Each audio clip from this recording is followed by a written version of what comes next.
The fifth book of Moses, called Deuteronomy. Chapter 1. These are the words which Moses spoke to all Israel on this side of the Jordan in the wilderness, in the plain opposite Suf, between Paran, Tophel, Laban, Hazeroth, and Dizahab.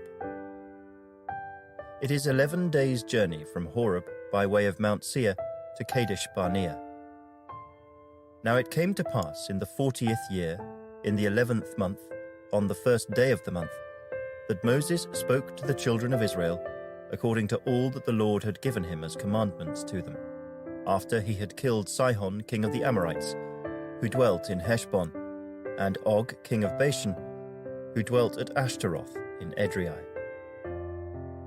On this side of the Jordan in the land of Moab, Moses began to explain this law, saying, The Lord our God spoke to us in Horeb, saying, You have dwelt long enough at this mountain.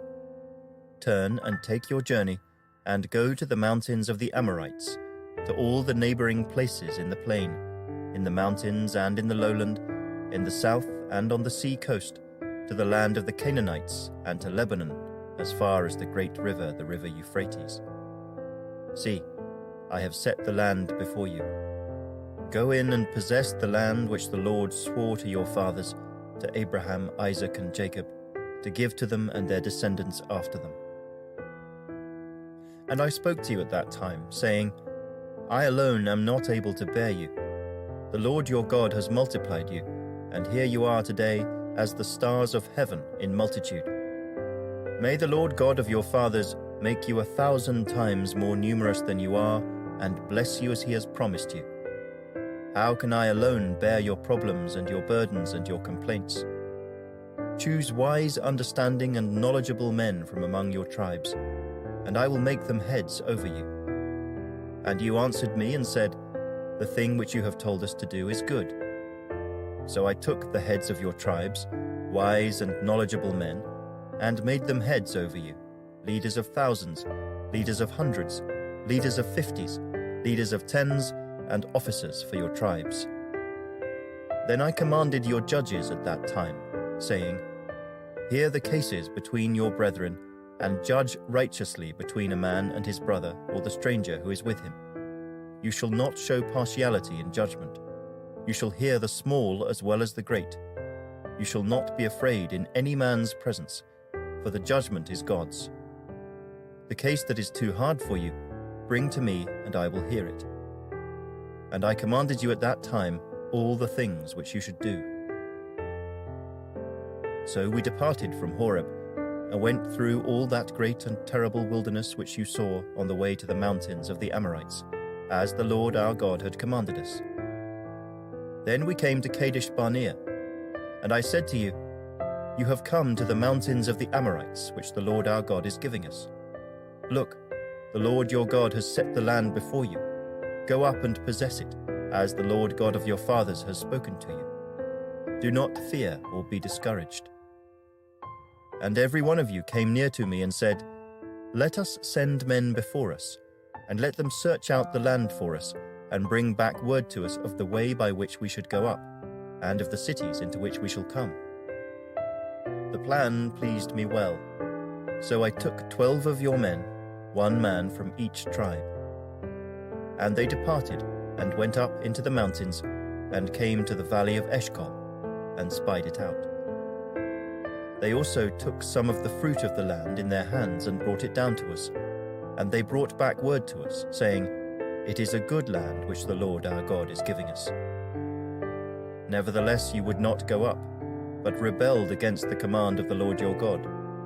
And you complained in your tents, and said, Because the Lord hates us, he has brought us out of the land of Egypt, to deliver us into the hand of the Amorites, to destroy us.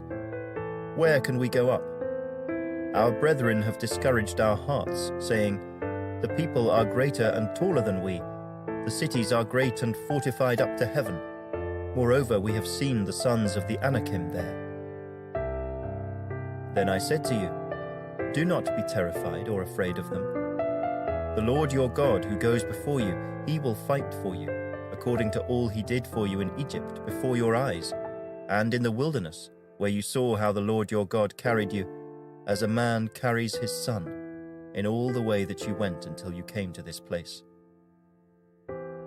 Yet for all that, you did not believe the Lord your God, who went in the way before you, to search out a place for you to pitch your tents, to show you the way you should go, in the fire by night and in the cloud by day. And the Lord heard the sound of your words, and was angry, and took an oath, saying, Surely not one of these men of this evil generation shall see that good land of which I swore to give to your fathers, except Caleb the son of Jephunneh. He shall see it, and to him and his children I am giving the land on which he walked, because he wholly followed the Lord. The Lord was also angry with me for your sakes, saying, Even you shall not go in there. Joshua the son of Nun, who stands before you, he shall go in there. Encourage him, for he shall cause Israel to inherit it. Moreover, your little ones and your children, who you say will be victims, who today have no knowledge of good and evil, they shall go in there. To them I will give it, and they shall possess it. But as for you, turn and take your journey into the wilderness by the way of the Red Sea. Then you answered and said to me, We have sinned against the Lord. We will go up and fight, just as the Lord our God commanded us. And when every one of you had girded on his weapons of war, you were ready to go up into the mountain. And the Lord said to me, Tell them, Do not go up nor fight, for I am not among you, lest you be defeated before your enemies. So I spoke to you, yet you would not listen, but rebelled against the command of the Lord, and presumptuously went up into the mountain. And the Amorites who dwelt in that mountain came out against you and chased you as bees do, and drove you back from Seir to Hormah. Then you returned and wept before the Lord, but the Lord would not listen to your voice nor give ear to you. So you remained in Kadesh many days, according to the days that you spent there. Chapter 2. Then we turned and journeyed into the wilderness of the way of the Red Sea, as the Lord spoke to me, and we skirted Mount Seir for many days. And the Lord spoke to me, saying, You have skirted this mountain long enough. Turn northward, and command the people, saying, You are about to pass through the territory of your brethren, the descendants of Esau, who live in Seir, and they will be afraid of you. Therefore watch yourselves carefully. Do not meddle with them, for I will not give you any of their land, no, not so much as one footstep, because I have given Mount Seir to Esau as a possession. You shall buy food from them with money that you may eat, and you shall also buy water from them with money that you may drink. For the Lord your God has blessed you in all the work of your hand. He knows your trudging through this great wilderness. These 40 years the Lord your God has been with you. You have lacked nothing. And when we passed beyond our brethren, the descendants of Esau who dwell in Seir, away from the road of the plain, away from Elath and Ezion-Geber, we turned and passed by way of the wilderness of Moab. Then the Lord said to me, Do not harass Moab, nor contend with them in battle, for I will not give you any of their land as a possession, because I have given Ar to the descendants of Lot as a possession. The Emim had dwelt there in times past, a people as great and numerous and tall as the Anakim. They were also regarded as giants, like the Anakim, but the Moabites call them Emim. The Horites formerly dwelt in Seir, but the descendants of Esau dispossessed them, and destroyed them from before them, and dwelt in their place, just as Israel did to the land of their possession which the Lord gave them. Now rise and cross over the valley of the Zered.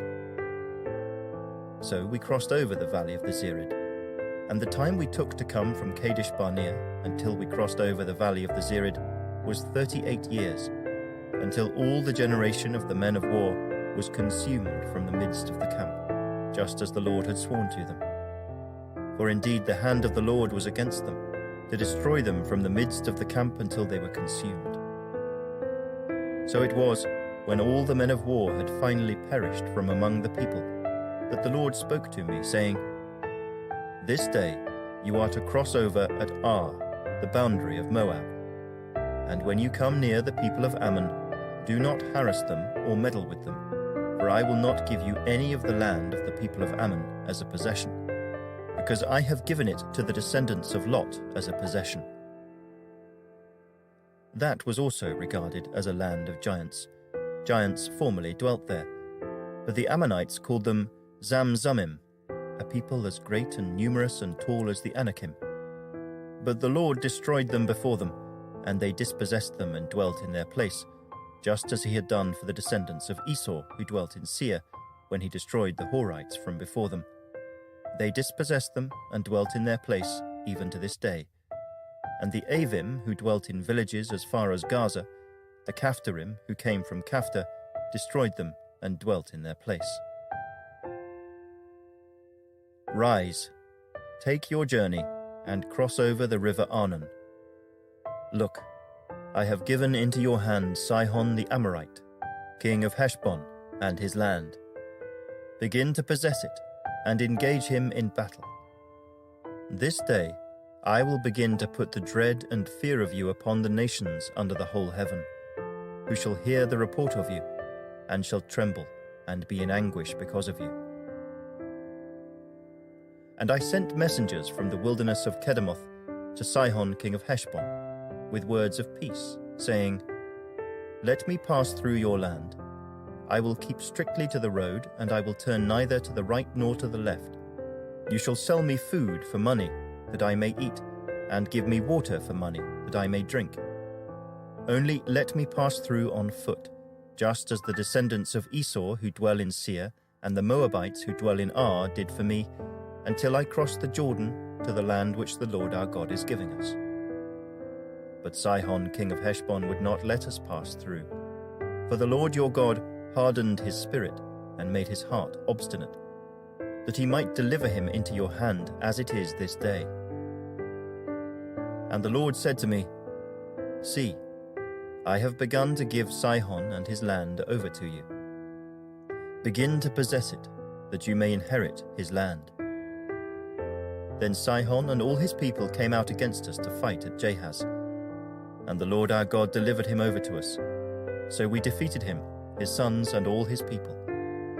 We took all his cities at that time, and we utterly destroyed the men, women, and little ones of every city. We left none remaining. We took only the livestock as plunder for ourselves, with the spoil of the cities which we took. From Aroer, which is on the bank of the river Arnon, and from the city that is in the ravine, as far as Gilead, there was not one city too strong for us. The Lord our God delivered all to us. Only you did not go near the land of the people of Ammon, anywhere along the river Jabbok, or to the cities of the mountains, or wherever the Lord our God had forbidden us. Chapter 3. Then we turned and went up the road to Bashan, and Og king of Bashan came out against us, he and all his people, to battle at Edrei. And the Lord said to me, "Do not fear him, for I have delivered him and all his people and his land into your hand. You shall do to him as you did to Sihon king of the Amorites, who dwelt at Heshbon." So the Lord our God also delivered into our hands Og king of Bashan, with all his people, and we attacked him until he had no survivors remaining. And we took all his cities at that time. There was not a city which we did not take from them. 60 cities, all the region of Argob, the kingdom of Og in Bashan. All these cities were fortified with high walls, gates, and bars, besides a great many rural towns. And we utterly destroyed them, as we did to Sihon king of Heshbon, utterly destroying the men, women, and children of every city. But all the livestock and the spoil of the cities we took as booty for ourselves. And at that time we took the land from the hand of the 2 kings of the Amorites who were on this side of the Jordan, from the river Arnon to Mount Hermon. The Sidonians call Hermon Syrian, and the Amorites call it Sina. All the cities of the plain, all Gilead, and all Bashan, as far as Salcah and Edrei, cities of the kingdom of Og in Bashan. For only Og, king of Bashan, remained of the remnant of the giants. Indeed, his bedstead was an iron bedstead. Is it not in Rabbah of the people of Ammon? 9 cubits is its length, and 4 cubits its width, according to the standard cubit. And this land which we possessed at that time, from Aroer, which is by the river Arnon, and half the mountains of Gilead and its cities, I gave to the Reubenites and the Gadites. The rest of Gilead and all Bashan, the kingdom of Og, I gave to half the tribe of Manasseh. All the region of Argob, with all Bashan, was called the land of the giants. Jair, the son of Manasseh, took all the region of Argob, as far as the border of the Geshurites and the Maacathites, and called Bashan after his own name, Havoth Jair, to this day. Also I gave Gilead to Machir, and to the Reubenites and the Gadites I gave from Gilead as far as the river Arnon, the middle of the river as the border, as far as the river Jabbok, the border of the people of Ammon. The plain also, with the Jordan as the border, from Kinnereth as far as the east side of the sea of the Arabah, the salt sea, below the slopes of Pisgah. Then I commanded you at that time, saying, The Lord your God has given you this land to possess. All you men of valor shall cross over armed before your brethren, the children of Israel. But your wives, your little ones, and your livestock, I know that you have much livestock, shall stay in your cities which I have given you, until the Lord has given rest to your brethren as to you, and they also possess the land which the Lord your God is giving them, beyond the Jordan. Then each of you may return to his possession which I have given you. And I commanded Joshua at that time, saying, Your eyes have seen all that the Lord your God has done to these 2 kings. So will the Lord do to all the kingdoms through which you pass. You must not fear them, for the Lord your God himself fights for you. Then I pleaded with the Lord at that time, saying, O Lord God, you have begun to show your servant your greatness and your mighty hand.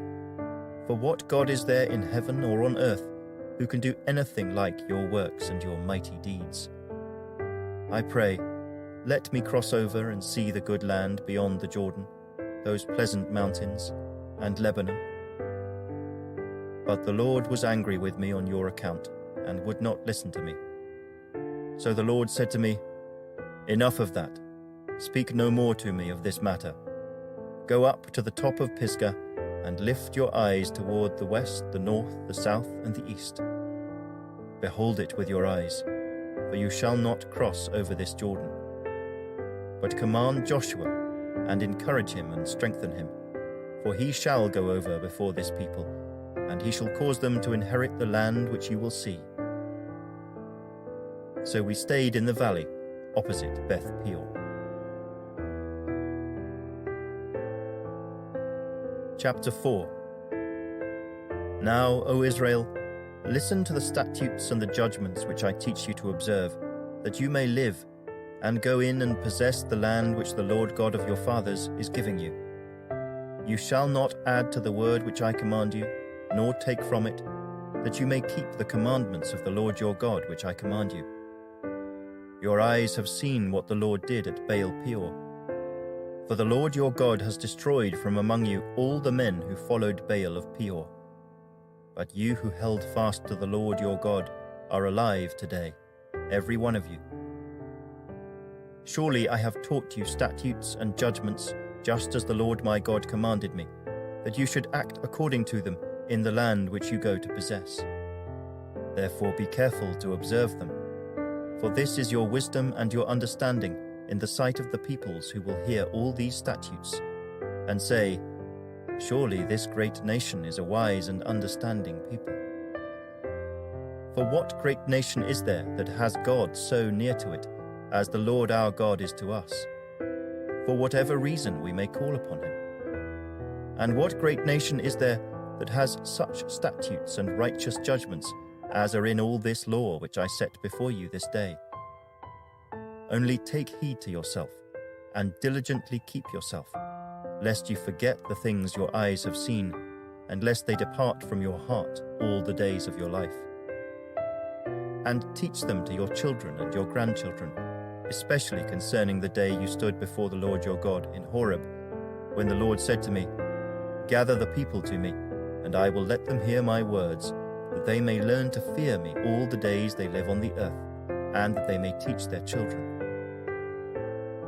Then you came near and stood at the foot of the mountain, and the mountain burned with fire to the midst of heaven, with darkness, cloud, and thick darkness. And the Lord spoke to you out of the midst of the fire. You heard the sound of the words, but saw no form. You only heard a voice.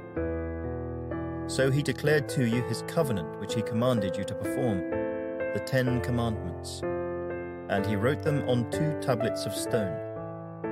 And the Lord commanded me at that time to teach you statutes and judgments, that you might observe them in the land which you cross over to possess.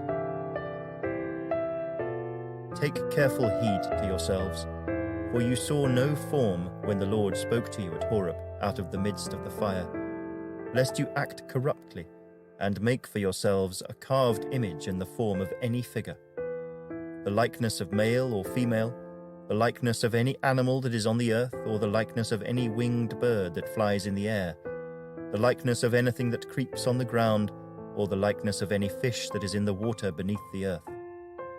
And take heed, lest you lift your eyes to heaven, and when you see the sun, the moon, and the stars, all the host of heaven, you feel driven to worship them and serve them, which the Lord your God has given to all the peoples under the whole heaven as a heritage. But the Lord has taken you and brought you out of the iron furnace, out of Egypt, to be his people, an inheritance, as you are this day. Furthermore, the Lord was angry with me for your sakes, and swore that I would not cross over the Jordan, and that I would not enter the good land which the Lord your God is giving you as an inheritance. But I must die in this land. I must not cross over the Jordan. But you shall cross over and possess that good land. Take heed to yourselves, lest you forget the covenant of the Lord your God which he made with you, and make for yourselves a carved image in the form of anything which the Lord your God has forbidden you. For the Lord your God is a consuming fire, a jealous God. When you beget children and grandchildren, and have grown old in the land, and act corruptly, and make a carved image in the form of anything, and do evil in the sight of the Lord your God to provoke him to anger, I call heaven and earth to witness against you this day, that you will soon utterly perish from the land which you cross over the Jordan to possess. You will not prolong your days in it, but will be utterly destroyed. And the Lord will scatter you among the peoples, and you will be left few in number among the nations where the Lord will drive you. And there you will serve gods, the work of men's hands, wood and stone, which neither see nor hear nor eat nor smell. But from there you will seek the Lord your God, and you will find him if you seek him with all your heart and with all your soul. When you are in distress, and all these things come upon you in the latter days, when you turn to the Lord your God and obey his voice, for the Lord your God is a merciful God. He will not forsake you nor destroy you, nor forget the covenant of your fathers which he swore to them. For ask now concerning the days that are past, which were before you, since the day that God created man on the earth, and ask from one end of heaven to the other, whether any great thing like this has happened, or anything like it has been heard. Did any people ever hear the voice of God speaking out of the midst of the fire, as you have heard, and live? Or did God ever try to go and take for himself a nation from the midst of another nation, by trials, by signs, by wonders, by war, by a mighty hand and an outstretched arm, and by great terrors, according to all that the Lord your God did for you in Egypt before your eyes? To you it was shown that you might know that the Lord himself is God. There is none other besides him. Out of heaven he let you hear his voice, that he might instruct you. On earth he showed you his great fire, and you heard his words out of the midst of the fire. And because he loved your fathers, therefore he chose their descendants after them, and he brought you out of Egypt with his presence, with his mighty power, driving out from before you nations greater and mightier than you, to bring you in, to give you their land as an inheritance, as it is this day. Therefore know this day, and consider it in your heart, that the Lord himself is God in heaven above and on the earth beneath. There is no other. You shall therefore keep his statutes and his commandments which I command you today, that it may go well with you, and with your children after you, and that you may prolong your days in the land which the Lord your God is giving you, for all time. Then Moses set apart 3 cities on this side of the Jordan toward the rising of the sun, that the manslayer might flee there, who kills his neighbor unintentionally, without having hated him in time past, and that by fleeing to one of these cities he might live. Bezer in the wilderness on the plateau for the Reubenites, Ramoth in Gilead for the Gadites, and Golan in Bashan for the Manassites. Now this is the law which Moses set before the children of Israel. These are the testimonies, the statutes, and the judgments which Moses spoke to the children of Israel after they came out of Egypt, on this side of the Jordan, in the valley opposite Beth Peor, in the land of Sihon king of the Amorites, who dwelt at Heshbon, whom Moses and the children of Israel defeated after they came out of Egypt. And they took possession of his land and the land of Og king of Bashan, 2 kings of the Amorites, who were on this side of the Jordan toward the rising of the sun, from Aroer, which is on the bank of the river Arnon, even to Mount Sion, that is, Hermon, and all the plain on the east side of the Jordan, as far as the sea of the Arabah, below the slopes of Pisgah. Chapter 5. And Moses called all Israel and said to them, Hear, O Israel, the statutes and judgments which I speak in your hearing today, that you may learn them and be careful to observe them. The Lord our God made a covenant with us in Horeb. The Lord did not make this covenant with our fathers, but with us, those who are here today, all of us who are alive. The Lord talked with you face to face on the mountain from the midst of the fire. I stood between the Lord and you at that time, to declare to you the word of the Lord.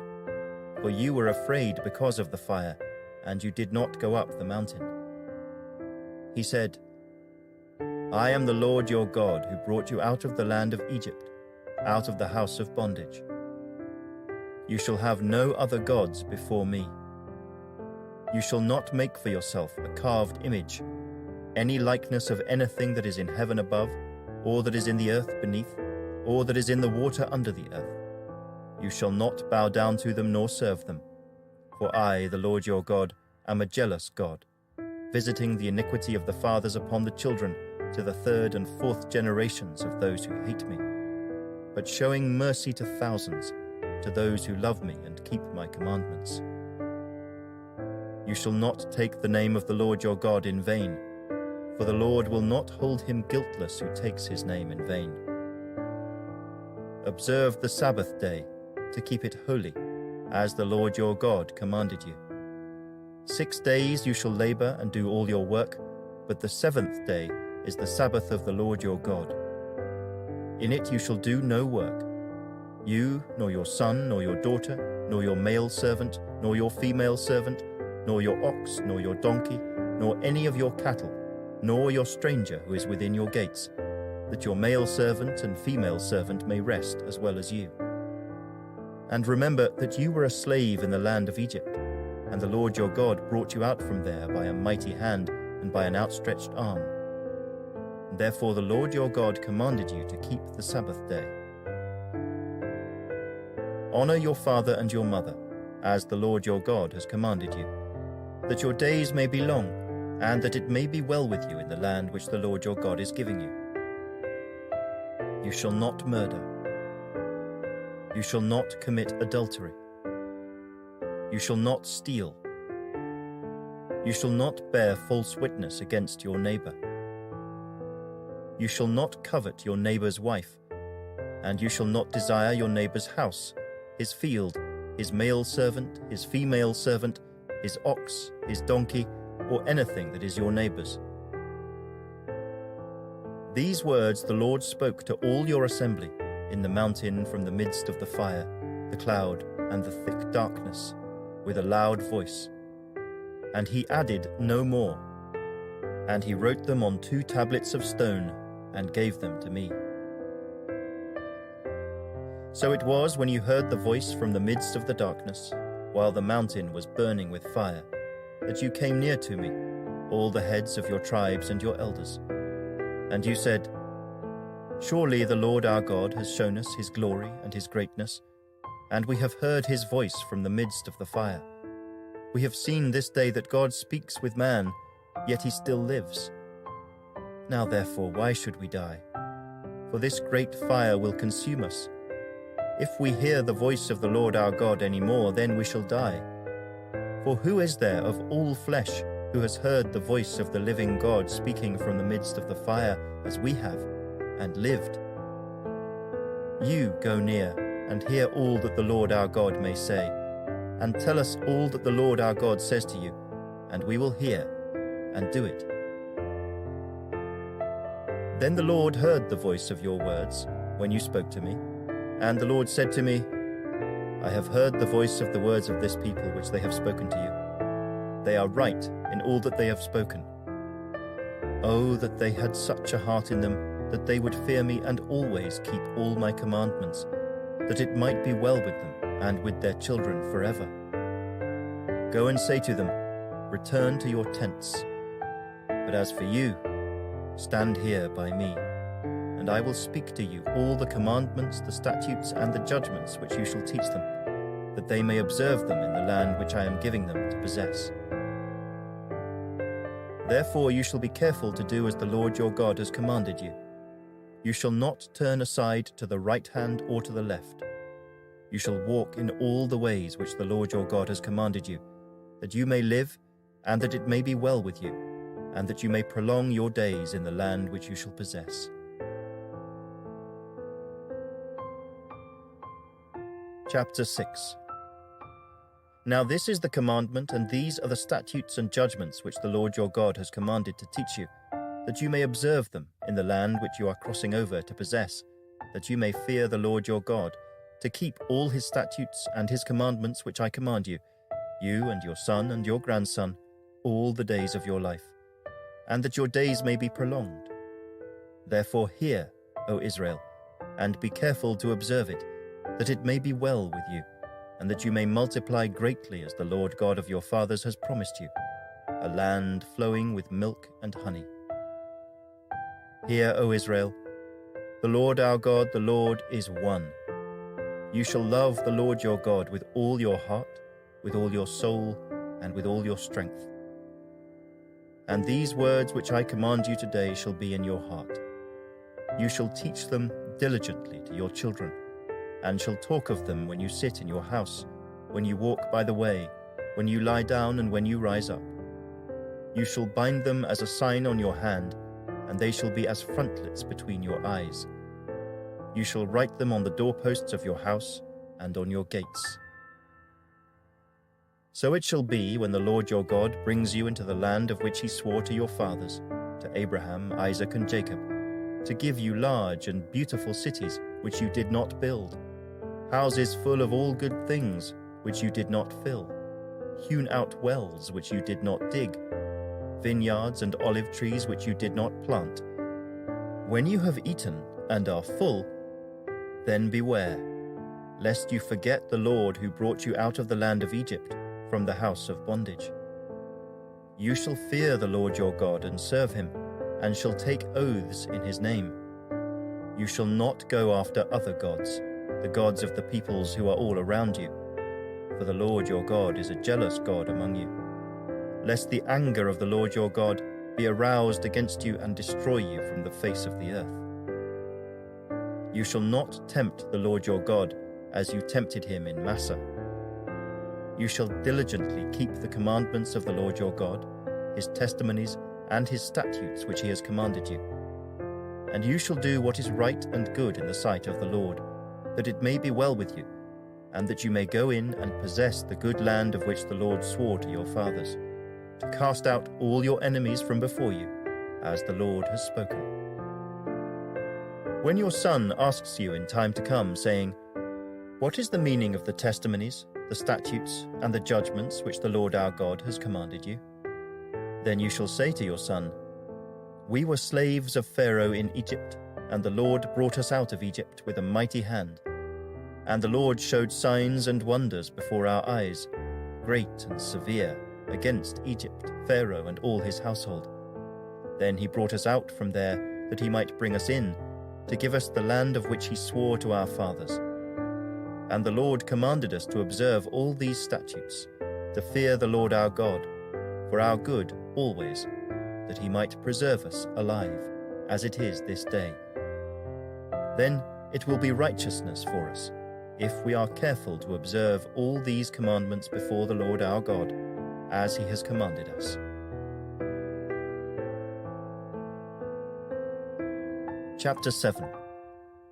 When the Lord your God brings you into the land which you go to possess, and has cast out many nations before you, the Hittites, and the Girgashites, and the Amorites, and the Canaanites, and the Perizzites, and the Hivites, and the Jebusites, 7 nations greater and mightier than you, and when the Lord your God delivers them over to you, you shall conquer them and utterly destroy them. You shall make no covenant with them, nor show mercy to them, nor shall you make marriages with them. You shall not give your daughter to their son, nor take their daughter for your son. For they will turn your sons away from following me, to serve other gods.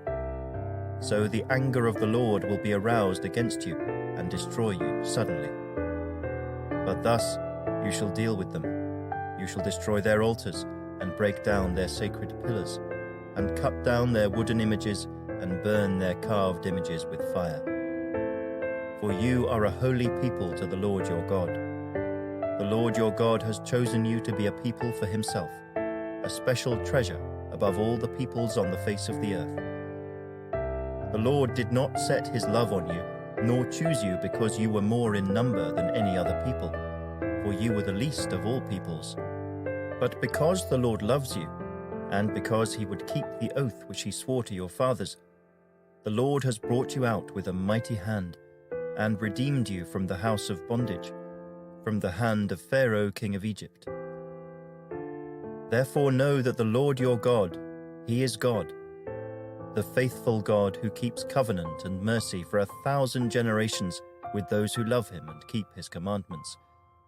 And he repays those who hate him to their face, to destroy them. He will not be slack with him who hates him. He will repay him to his face. Therefore you shall keep the commandment, the statutes, and the judgments which I command you today, to observe them. Then it shall come to pass, because you listen to these judgments and keep and do them, that the Lord your God will keep with you the covenant and the mercy which he swore to your fathers. And he will love you and bless you and multiply you. He will also bless the fruit of your womb and the fruit of your land, your grain and your new wine and your oil, the increase of your cattle and the offspring of your flock, in the land of which he swore to your fathers to give you. You shall be blessed above all peoples. There shall not be a male or female barren among you or among your livestock. And the Lord will take away from you all sickness, and will afflict you with none of the terrible diseases of Egypt which you have known, but will lay them on all those who hate you. Also you shall destroy all the peoples whom the Lord your God delivers over to you.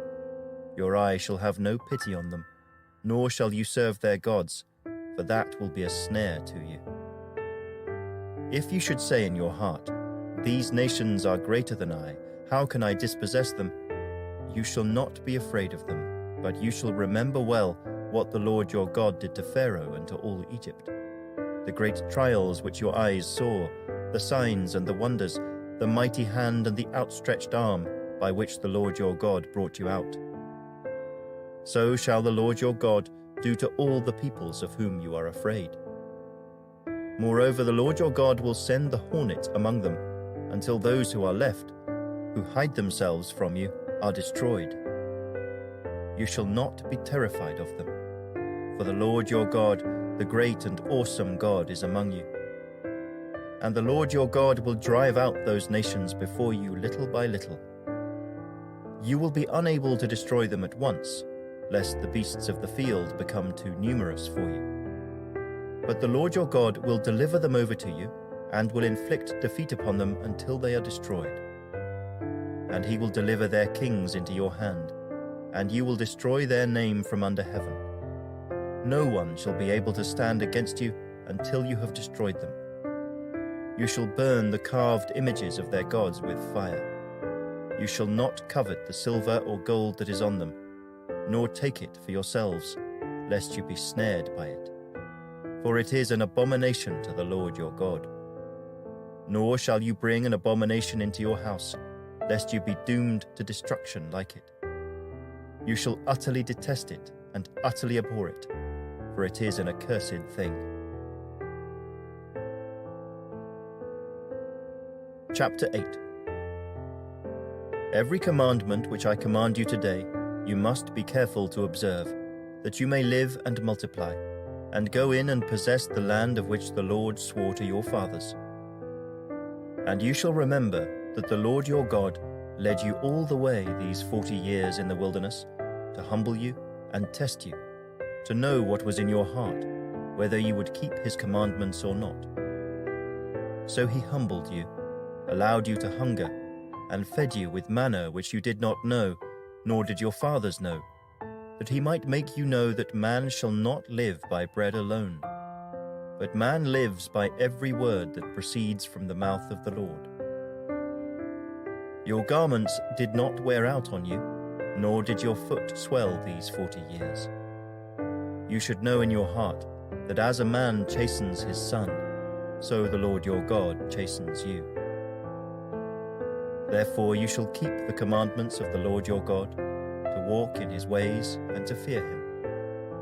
For the Lord your God is bringing you into a good land, a land of brooks of water, of fountains and springs that flow out of valleys and hills, a land of wheat and barley, of vines and fig trees and pomegranates, a land of olive oil and honey, a land in which you will eat bread without scarcity, in which you will lack nothing, a land whose stones are iron, and out of whose hills you can dig copper. When you have eaten and are full, then you shall bless the Lord your God for the good land which he has given you.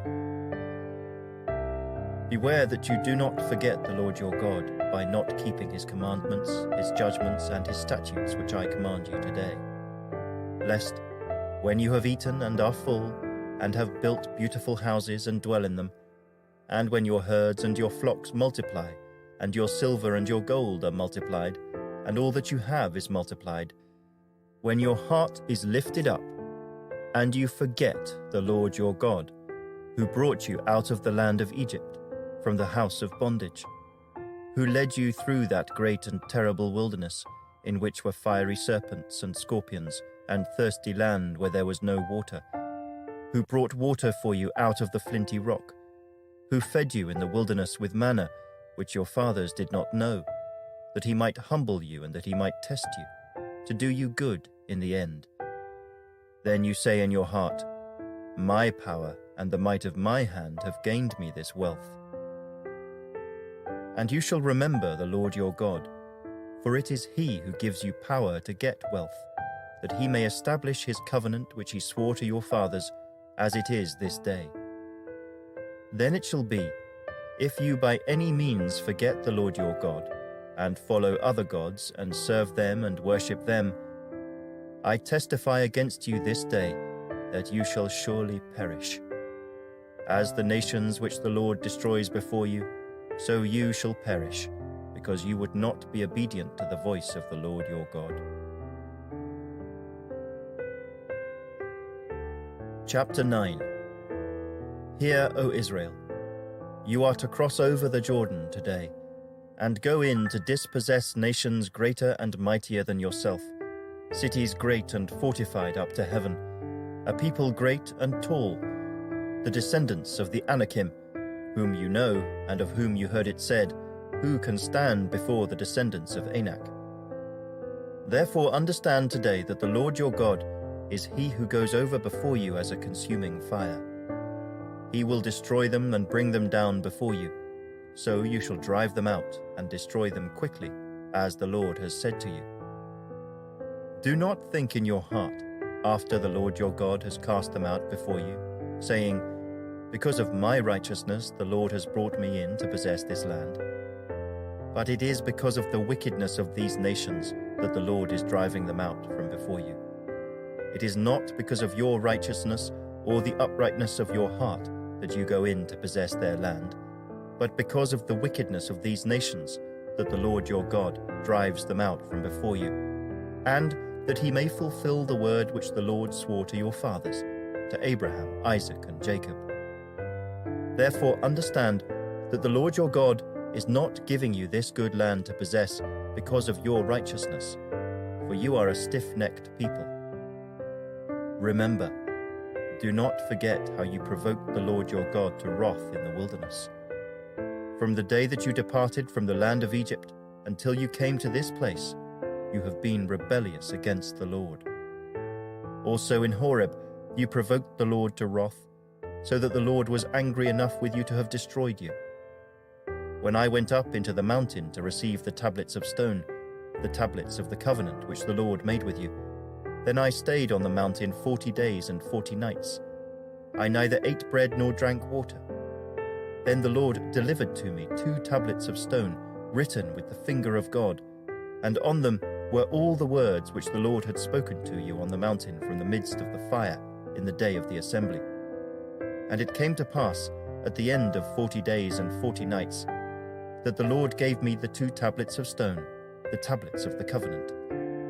Then the Lord said to me, Arise, go down quickly from here, for your people whom you brought out of Egypt have acted corruptly. They have quickly turned aside from the way which I commanded them. They have made themselves a molded image. Furthermore, the Lord spoke to me, saying, I have seen this people, and indeed they are a stiff-necked people. Let me alone that I may destroy them, and blot out their name from under heaven. And I will make of you a nation mightier and greater than they. So I turned and came down from the mountain, and the mountain burned with fire, and the 2 tablets of the covenant were in my 2 hands. And I looked, and behold, you had sinned against the Lord your God, had made for yourselves a molded calf. You had turned aside quickly from the way which the Lord had commanded you. Then I took the 2 tablets and threw them out of my 2 hands and broke them before your eyes. And I fell down before the Lord, as at the first, 40 days and 40 nights. I neither ate bread nor drank water, because of all your sin which you committed in doing wickedly in the sight of the Lord, to provoke him to anger. For I was afraid of the anger and hot displeasure with which the Lord was angry with you, to destroy you. But the Lord listened to me at that time also. And the Lord was very angry with Aaron, and would have destroyed him. So I prayed for Aaron also at the same time. Then I took your sin, the calf which you had made, and burned it with fire, and crushed it, and ground it very small, until it was as fine as dust. And I threw its dust into the brook that descended from the mountain. Also at Taberah, and Massa, and Kibroth-Hattaavah, you provoked the Lord to wrath. Likewise, when the Lord sent you from Kadesh-Barnea, saying, Go up and possess the land which I have given you, then you rebelled against the commandment of the Lord your God, and you did not believe him, nor obey his voice. You have been rebellious against the Lord from the day that I knew you. Thus I prostrated myself before the Lord. 40 days and 40 nights I kept prostrating myself, because the Lord had said he would destroy you. Therefore I prayed to the Lord and said, O Lord God, do not destroy your people and your inheritance whom you have redeemed through your greatness, whom you have brought out of Egypt with a mighty hand. Remember your servants, Abraham, Isaac, and Jacob. Do not look on the stubbornness of this people, or on their wickedness or their sin, lest the land from which you brought us should say, Because the Lord was not able to bring them to the land which he promised them, and because he hated them, he has brought them out to kill them in the wilderness. Yet they are your people, and your inheritance, whom you brought out by your mighty power and by your outstretched arm. Chapter 10. At that time the Lord said to me, "Hew for yourself 2 tablets of stone like the first, and come up to me on the mountain, and make yourself an ark of wood.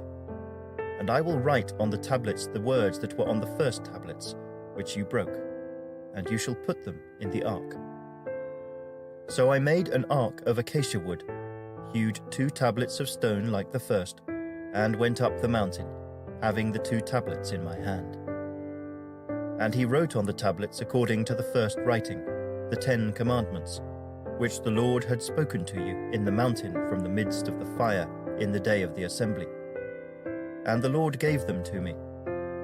Then I turned and came down from the mountain, and put the tablets in the ark which I had made. And there they are, just as the Lord commanded me. Now the children of Israel journeyed from the wells of Beni-Jaakan to Mosera, where Aaron died, and where he was buried. And Eleazar his son ministered as priest in his stead. From there they journeyed to Gudgoda, and from Gudgoda to Jotbatha, a land of rivers of water. At that time the Lord separated the tribe of Levi to bear the ark of the covenant of the Lord, to stand before the Lord, to minister to him and to bless in his name to this day. Therefore Levi has no portion nor inheritance with his brethren. The Lord is his inheritance, just as the Lord your God promised him. As at the first time, I stayed in the mountain 40 days and 40 nights. The Lord also heard me at that time, and the Lord chose not to destroy you. Then the Lord said to me, "Arise, begin your journey before the people, that they may go in and possess the land which I swore to their fathers to give them." And now, Israel, what does the Lord your God require of you? But to fear the Lord your God, to walk in all his ways, and to love him, to serve the Lord your God with all your heart and with all your soul, and to keep the commandments of the Lord and his statutes which I command you today, for your good. Indeed, heaven and the highest heavens belong to the Lord your God, also the earth with all that is in it. The Lord delighted only in your fathers to love them, and he chose their descendants after them, you above all peoples, as it is this day. Therefore, circumcise the foreskin of your heart, and be stiff-necked no longer. For the Lord your God is God of gods and Lord of lords, the great God, mighty and awesome, who shows no partiality nor takes a bribe. He administers justice for the fatherless and the widow, and loves the stranger, giving him food and clothing. Therefore love the stranger, for you were strangers in the land of Egypt. You shall fear the Lord your God. You shall serve him, and to him you shall hold fast, and take oaths in his name. He is your praise, and he is your God, who has done for you these great and awesome things which your eyes have seen. Your fathers went down to Egypt with 70 persons, and now the Lord your God has made you as the stars of heaven in multitude. Chapter 11. Therefore you shall love the Lord your God, and keep his charge, his statutes, his judgments, and his commandments always. Know today that I do not speak with your children, who have not known and who have not seen the chastening of the Lord your God, his greatness and his mighty hand and his outstretched arm, his signs and his acts which he did in the midst of Egypt, to Pharaoh king of Egypt and to all his land, what he did to the army of Egypt, to their horses and their chariots, how he made the waters of the Red Sea overflow them as they pursued you, and how the Lord has destroyed them to this day, what he did for you in the wilderness until you came to this place, and what he did to Dathan and Abiram, the sons of Eliab, the son of Reuben, how the earth opened its mouth and swallowed them up, their households, their tents, and all the substance that was in their possession in the midst of all Israel. But your eyes have seen every great act of the Lord which he did. Therefore you shall keep every commandment which I command you today, that you may be strong, and go in and possess the land which you cross over to possess, and that you may prolong your days in the land which the Lord swore to give your fathers, to them and their descendants, a land flowing with milk and honey. For the land which you go to possess is not like the land of Egypt from which you have come, where you sowed your seed and watered it by foot as a vegetable garden. But the land which you cross over to possess is a land of hills and valleys, which drinks water from the rain of heaven, a land for which the Lord your God cares. The eyes of the Lord your God are always on it, from the beginning of the year to the very end of the year. And it shall be that if you earnestly obey my commandments which I command you today, to love the Lord your God and serve him with all your heart and with all your soul, then I will give you the rain for your land in its season, the early rain and the latter rain, that you may gather in your grain, your new wine, and your oil. And I will send grass in your fields for your livestock, that you may eat and be filled. Take heed to yourselves, lest your heart be deceived, and you turn aside and serve other gods and worship them, lest the Lord's anger be aroused against you, and he shut up the heavens, so that there be no rain, and the land yield no produce, and you perish quickly from the good land which the Lord is giving you. Therefore you shall lay up these words of mine in your heart and in your soul, and bind them as a sign on your hand, and they shall be as frontlets between your eyes. You shall teach them to your children, speaking of them when you sit in your house, when you walk by the way, when you lie down and when you rise up. And you shall write them on the doorposts of your house and on your gates, that your days and the days of your children may be multiplied in the land of which the Lord swore to your fathers to give them, like the days of the heavens above the earth. For if you carefully keep all these commandments which I command you to do, to love the Lord your God, to walk in all his ways, and to hold fast to him, then the Lord will drive out all these nations from before you, and you will dispossess greater and mightier nations than yourselves. Every place on which the sole of your foot treads shall be yours, from the wilderness and Lebanon, from the river Euphrates, even to the western sea shall be your territory. No man shall be able to stand against you. The Lord your God will put the dread of you and the fear of you upon all the land where you tread, just as he has said to you. Behold, I set before you today a blessing and a curse. The blessing, if you obey the commandments of the Lord your God which I command you today, and the curse, if you do not obey the commandments of the Lord your God, but turn aside from the way which I command you today, to go after other gods which you have not known. Now it shall be, when the Lord your God has brought you into the land which you go to possess, that you shall put the blessing on Mount Gerizim and the curse on Mount Ebal. Are they not on the other side of the Jordan, toward the setting sun, in the land of the Canaanites who dwell in the plain opposite Gilgal, beside the terebinth trees of Moreh? For you will cross over the Jordan and go in to possess the land which the Lord your God is giving you, and you will possess it and dwell in it. And you shall be careful to observe all the statutes and judgments which I set before you today.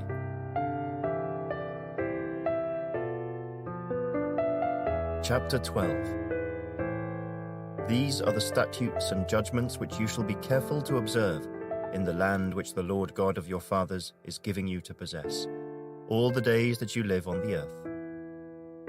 You shall utterly destroy all the places where the nations which you shall dispossess served their gods, on the high mountains and on the hills and under every green tree. And you shall destroy their altars, break their sacred pillars, and burn their wooden images with fire. You shall cut down the carved images of their gods and destroy their names from that place. You shall not worship the Lord your God with such things.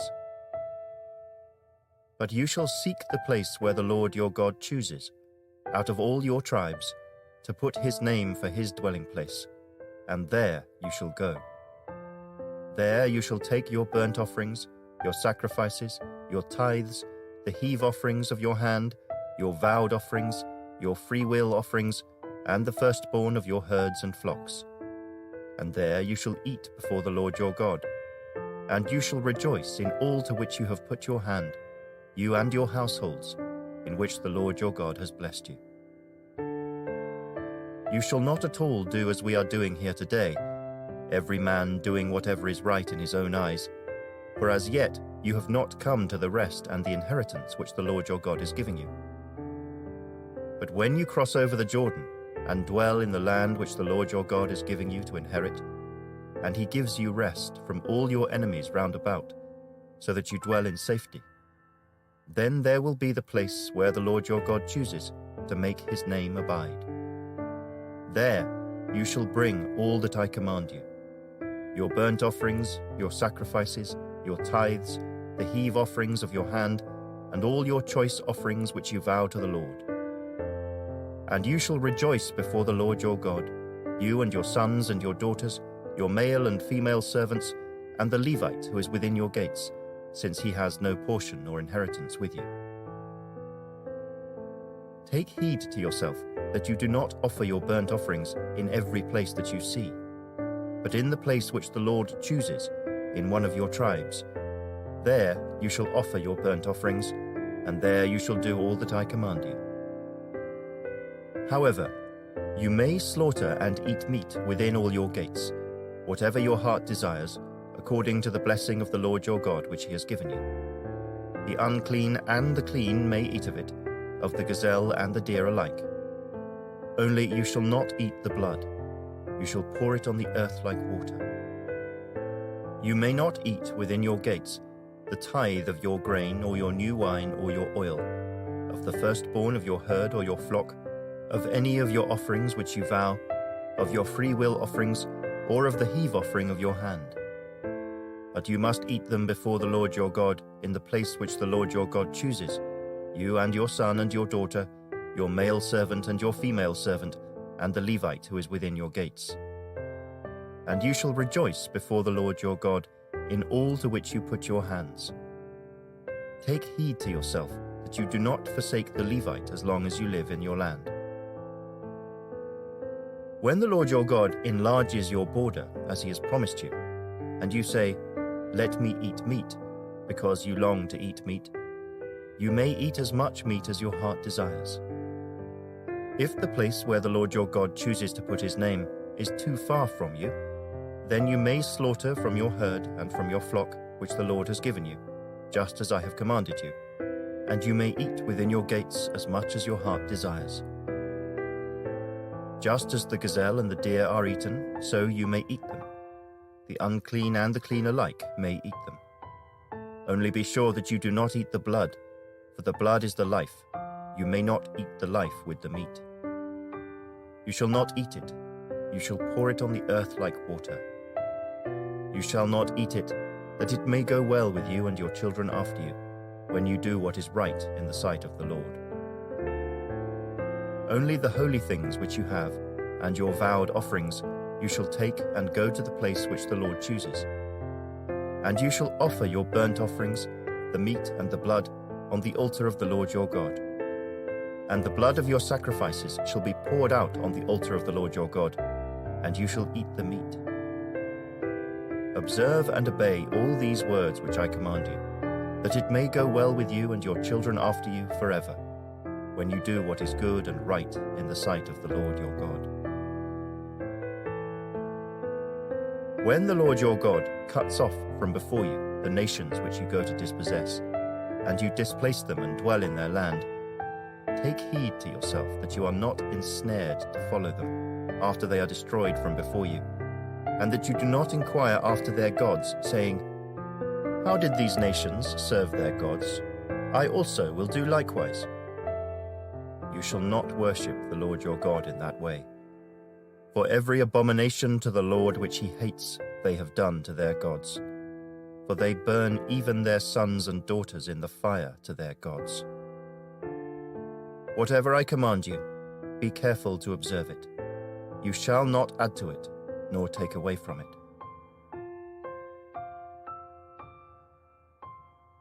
Chapter 13. If there arises among you a prophet or a dreamer of dreams, and he gives you a sign or a wonder, and the sign or the wonder comes to pass, of which he spoke to you, saying, Let us go after other gods, which you have not known, and let us serve them. You shall not listen to the words of that prophet or that dreamer of dreams. For the Lord your God is testing you to know whether you love the Lord your God with all your heart and with all your soul. You shall walk after the Lord your God and fear him, and keep his commandments and obey his voice. You shall serve him and hold fast to him.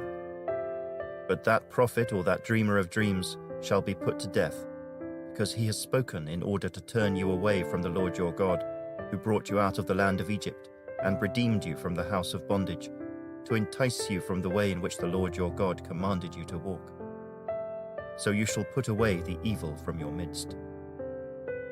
If your brother, the son of your mother, your son or your daughter, the wife of your bosom, or your friend who is as your own soul, secretly entices you, saying, Let us go and serve other gods, which you have not known, neither you nor your fathers, of the gods of the people which are all around you, near to you or far off from you, from one end of the earth to the other end of the earth.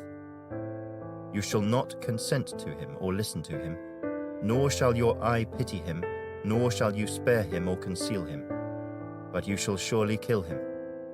Your hand shall be first against him to put him to death, and afterward the hand of all the people. And you shall stone him with stones until he dies, because he sought to entice you away from the Lord your God, who brought you out of the land of Egypt, from the house of bondage. So all Israel shall hear and fear, and not again do such wickedness as this among you. If you hear someone in one of your cities, which the Lord your God gives you to dwell in, saying, Corrupt men have gone out from among you and enticed the inhabitants of their city, saying, Let us go and serve other gods, which you have not known, then you shall inquire, search out, and ask diligently. And if it is indeed true and certain that such an abomination was committed among you, you shall surely strike the inhabitants of that city with the edge of the sword, utterly destroying it, all that is in it and its livestock, with the edge of the sword. And you shall gather all its plunder into the middle of the street, and completely burn with fire the city and all its plunder, for the Lord your God. It shall be a heap forever. It shall not be built again. So none of the accursed things shall remain in your hand, that the Lord may turn from the fierceness of his anger and show you mercy, have compassion on you, and multiply you, just as he swore to your fathers, because you have listened to the voice of the Lord your God, to keep all his commandments which I command you today, to do what is right in the eyes of the Lord your God. Chapter 14. You are the children of the Lord your God. You shall not cut yourselves, nor shave the front of your head for the dead. For you are a holy people to the Lord your God, and the Lord has chosen you to be a people for himself, a special treasure above all the peoples who are on the face of the earth. You shall not eat any detestable thing. These are the animals which you may eat: the ox, the sheep, the goat, the deer, the gazelle, the roe deer, the wild goat, the mountain goat, the antelope, and the mountain sheep. And you may eat every animal with cloven hooves, having the hoof split into 2 parts, and that chews the cud among the animals. Nevertheless, of those that chew the cud or have cloven hooves, you shall not eat such as these: the camel, the hare, and the rock hyrax, for they chew the cud but do not have cloven hooves. They are unclean for you. Also the swine is unclean for you, because it has cloven hooves yet does not chew the cud. You shall not eat their flesh or touch their dead carcasses. These you may eat of all that are in the waters. You may eat all that have fins and scales, and whatever does not have fins and scales you shall not eat. It is unclean for you. All clean birds you may eat, but these you shall not eat: the eagle, the vulture, the buzzard, the red kite, the falcon, and the kite after their kinds, every raven after its kind, the ostrich, the short-eared owl, the seagull, and the hawk after their kinds, the little owl, the screech owl, the white owl, the jackdaw, the carrion vulture, the fisher owl, the stork, the heron after its kind, and the hoopoe, and the bat. Also, every creeping thing that flies is unclean for you. They shall not be eaten. You may eat all clean birds. You shall not eat anything that dies of itself. You may give it to the alien who is within your gates, that he may eat it, or you may sell it to a foreigner. For you are a holy people to the Lord your God. You shall not boil a young goat in its mother's milk. You shall truly tithe all the increase of your grain that the field produces year by year. And you shall eat before the Lord your God, in the place where he chooses to make his name abide, the tithe of your grain and your new wine and your oil, of the firstborn of your herds and your flocks, that you may learn to fear the Lord your God always. But if the journey is too long for you, so that you are not able to carry the tithe, or if the place where the Lord your God chooses to put his name is too far from you, when the Lord your God has blessed you, then you shall exchange it for money, take the money in your hand, and go to the place which the Lord your God chooses. And you shall spend that money for whatever your heart desires, for oxen or sheep, for wine or similar drink, for whatever your heart desires. You shall eat there before the Lord your God, and you shall rejoice, you and your household. You shall not forsake the Levite who is within your gates, for he has no part nor inheritance with you. At the end of every 3rd year, you shall bring out the tithe of your produce of that year, and store it up within your gates. And the Levite, because he has no portion nor inheritance with you, and the stranger, and the fatherless, and the widow who are within your gates, may come and eat and be satisfied, that the Lord your God may bless you in all the work of your hand which you do. Chapter 15. At the end of every 7 years, you shall grant a release of debts, and this is the form of the release. Every creditor who has lent anything to his neighbor shall release it. He shall not require it of his neighbor or his brother, because it is called the Lord's release. Of a foreigner you may require it, but you shall give up your claim to what is owed by your brother, except when there may be no poor among you. For the Lord will greatly bless you in the land which the Lord your God is giving you to possess as an inheritance. Only if you carefully obey the voice of the Lord your God, to observe with care all these commandments which I command you today. For the Lord your God will bless you just as he promised you. You shall lend to many nations, but you shall not borrow. You shall reign over many nations, but they shall not reign over you. If there is among you a poor man of your brethren, within any of the gates in your land which the Lord your God is giving you, you shall not harden your heart, nor shut your hand from your poor brother, but you shall open your hand wide to him, and willingly lend him sufficient for his need, whatever he needs. Beware, lest there be a wicked thought in your heart, saying, "The 7th year, the year of release, is at hand," and your eye be evil against your poor brother, and you give him nothing, and he cry out to the Lord against you, and it becomes sin among you. You shall surely give to him, and your heart should not be grieved when you give to him. Because for this thing the Lord your God will bless you in all your works, and in all to which you put your hand. For the poor will never cease from the land. Therefore I command you, saying, you shall open your hand wide to your brother, to your poor and your needy in your land. If your brother, a Hebrew man or a Hebrew woman, is sold to you and serves you 6 years, then in the 7th year you shall let him go free from you. And when you send him away free from you, you shall not let him go away empty-handed. You shall supply him liberally from your flock, from your threshing floor, and from your winepress. From what the Lord your God has blessed you with, you shall give to him. You shall remember that you were a slave in the land of Egypt, and the Lord your God redeemed you. Therefore I command you this thing today. And if it happens that he says to you, I will not go away from you, because he loves you and your house, since he prospers with you, then you shall take an awl and thrust it through his ear to the door, and he shall be your servant forever. Also to your female servant you shall do likewise. It shall not seem hard to you when you send him away free from you, for he has been worth a double hired servant in serving you 6 years. Then the Lord your God will bless you in all that you do. All the firstborn males that come from your herd and your flock you shall sanctify to the Lord your God. You shall do no work with the firstborn of your herd, nor shear the firstborn of your flock. You and your household shall eat it before the Lord your God, year by year, in the place which the Lord chooses.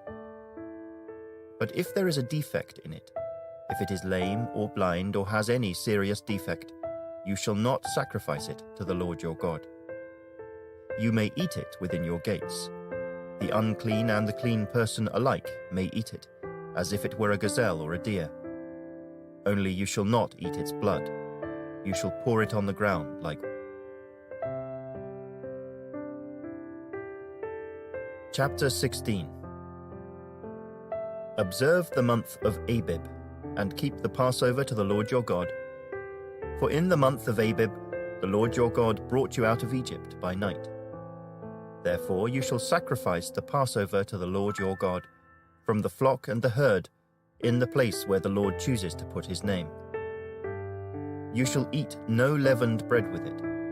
7 days you shall eat unleavened bread with it, that is, the bread of affliction, for you came out of the land of Egypt in haste, that you may remember the day in which you came out of the land of Egypt all the days of your life. And no leaven shall be seen among you in all your territory for 7 days, nor shall any of the meat which you sacrifice the first day at twilight remain overnight until morning.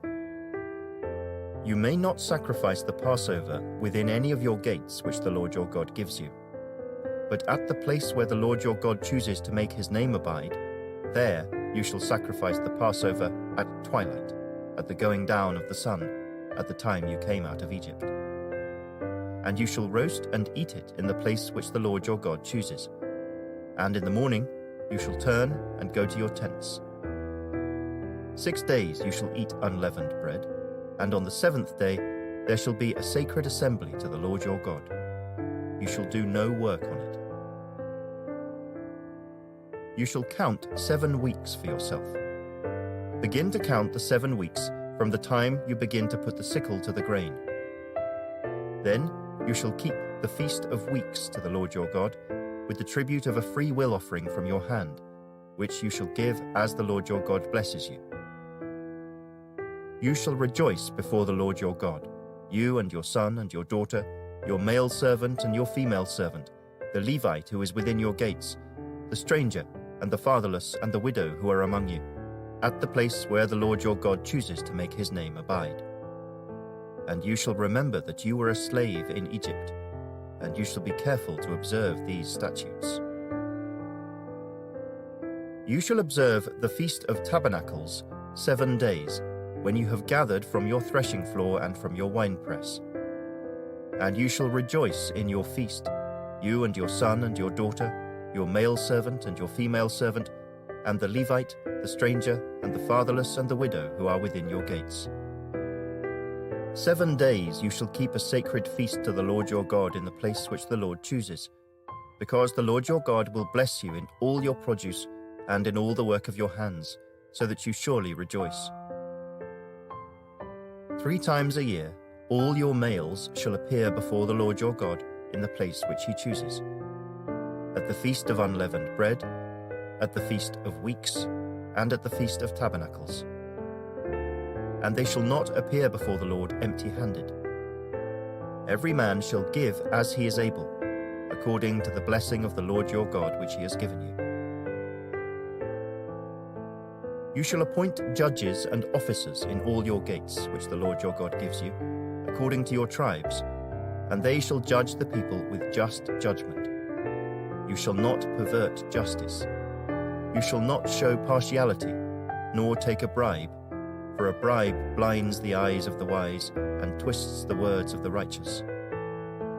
You shall follow what is altogether just, that you may live and inherit the land which the Lord your God is giving you.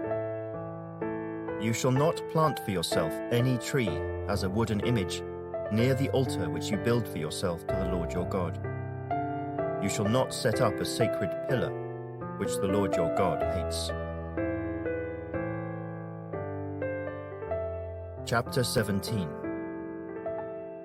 You shall not sacrifice to the Lord your God a bull or sheep which has any blemish or defect, for that is an abomination to the Lord your God.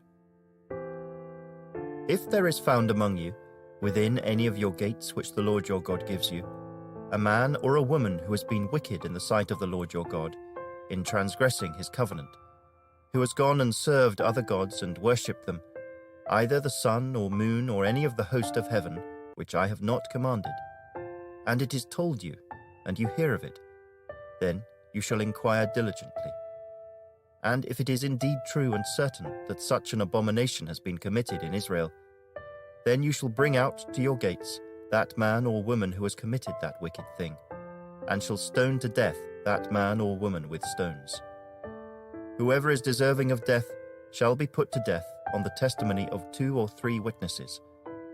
He shall not be put to death on the testimony of 1 witness. The hands of the witnesses shall be the first against him to put him to death, and afterward the hands of all the people. So you shall put away the evil from among you. If a matter arises which is too hard for you to judge, between degrees of guilt for bloodshed, between one judgment or another, or between one punishment or another, matters of controversy within your gates, then you shall arise and go up to the place which the Lord your God chooses. And you shall come to the priests, the Levites, and to the judge there in those days, and inquire of them. They shall pronounce upon you the sentence of judgment. You shall do according to the sentence which they pronounce upon you in that place which the Lord chooses. And you shall be careful to do according to all that they order you. According to the sentence of the law in which they instruct you, according to the judgment which they tell you, you shall do. You shall not turn aside to the right hand or to the left from the sentence which they pronounce upon you. Now the man who acts presumptuously and will not heed the priest who stands to minister there before the Lord your God, or the judge, that man shall die. So you shall put away the evil from Israel. And all the people shall hear and fear, and no longer act presumptuously. When you come to the land which the Lord your God is giving you, and possess it and dwell in it, and say, I will set a king over me like all the nations that are around me, you shall surely set a king over you whom the Lord your God chooses. One from among your brethren you shall set as king over you. You may not set a foreigner over you who is not your brother. But he shall not multiply horses for himself, nor cause the people to return to Egypt to multiply horses. For the Lord has said to you, you shall not return that way again. Neither shall he multiply wives for himself, lest his heart turn away. Nor shall he greatly multiply silver and gold for himself. Also it shall be, when he sits on the throne of his kingdom, that he shall write for himself a copy of this law in a book, from the one before the priests, the Levites. And it shall be with him, and he shall read it all the days of his life, that he may learn to fear the Lord his God, and be careful to observe all the words of this law and these statutes, that his heart may not be lifted above his brethren, that he may not turn aside from the commandment to the right hand or to the left, and that he may prolong his days in his kingdom, he and his children, in the midst of Israel. Chapter 18. The priests, the Levites, all the tribe of Levi, shall have no part nor inheritance with Israel. They shall eat the offerings of the Lord made by fire, and his portion. Therefore they shall have no inheritance among their brethren. The Lord is their inheritance, as he said to them. And this shall be the priest's due from the people, from those who offer a sacrifice, whether it is bull or sheep. They shall give to the priest the shoulder, the cheeks, and the stomach. The first fruits of your grain and your new wine and your oil, and the first of the fleece of your sheep, you shall give him. For the Lord your God has chosen him out of all your tribes to stand to minister in the name of the Lord, him and his sons forever. So if a Levite comes from any of your gates, from where he dwells among all Israel, and comes with all the desire of his mind to the place which the Lord chooses, then he may serve in the name of the Lord his God, as all his brethren the Levites do, who stand there before the Lord.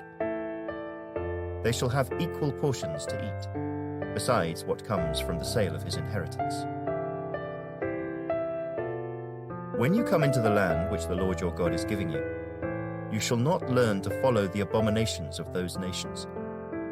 There shall not be found among you anyone who makes his son or his daughter pass through the fire, or one who practices witchcraft, or a soothsayer, or one who interprets omens, or a sorcerer, or one who conjures spells, or a medium, or a spiritist, or one who calls up the dead.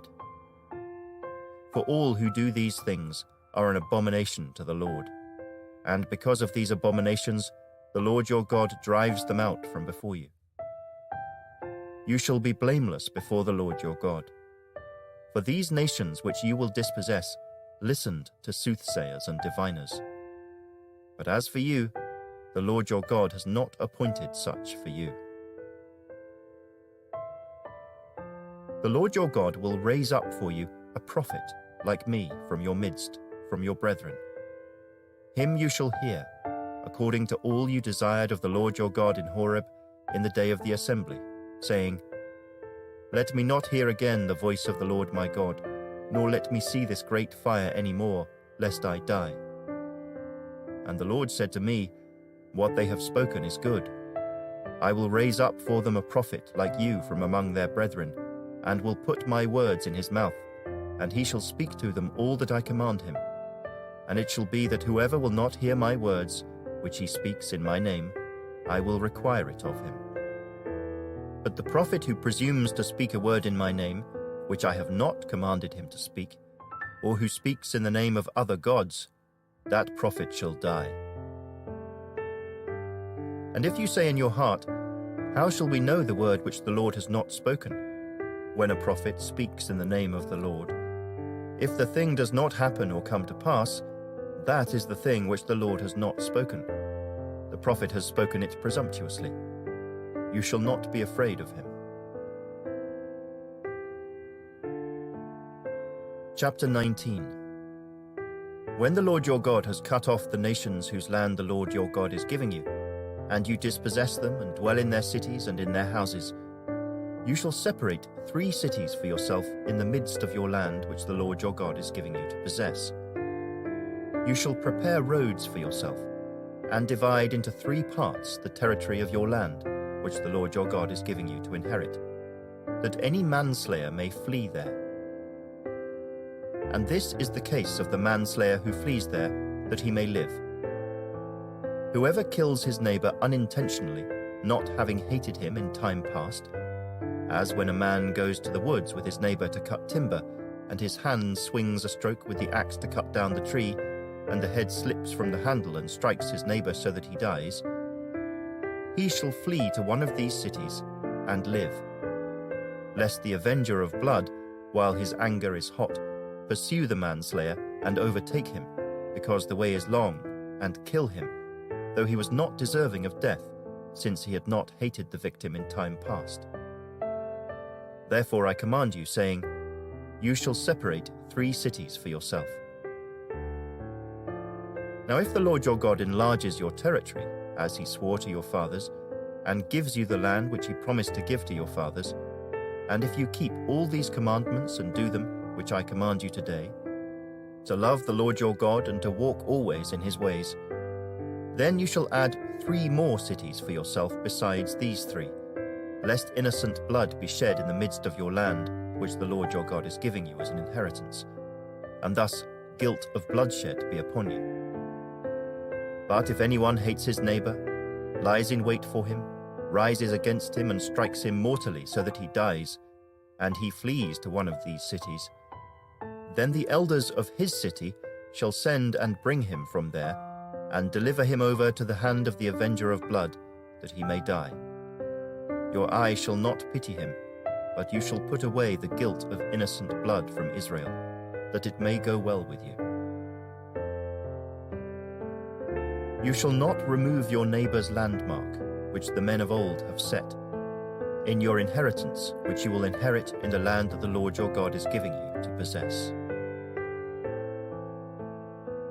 One witness shall not rise against a man concerning any iniquity or sin that he commits. By the mouth of 2 or 3 witnesses the matter shall be established. If a false witness rises against any man to testify against him of wrongdoing, then both men in the controversy shall stand before the Lord, before the priests and the judges who serve in those days. And the judges shall make careful inquiry.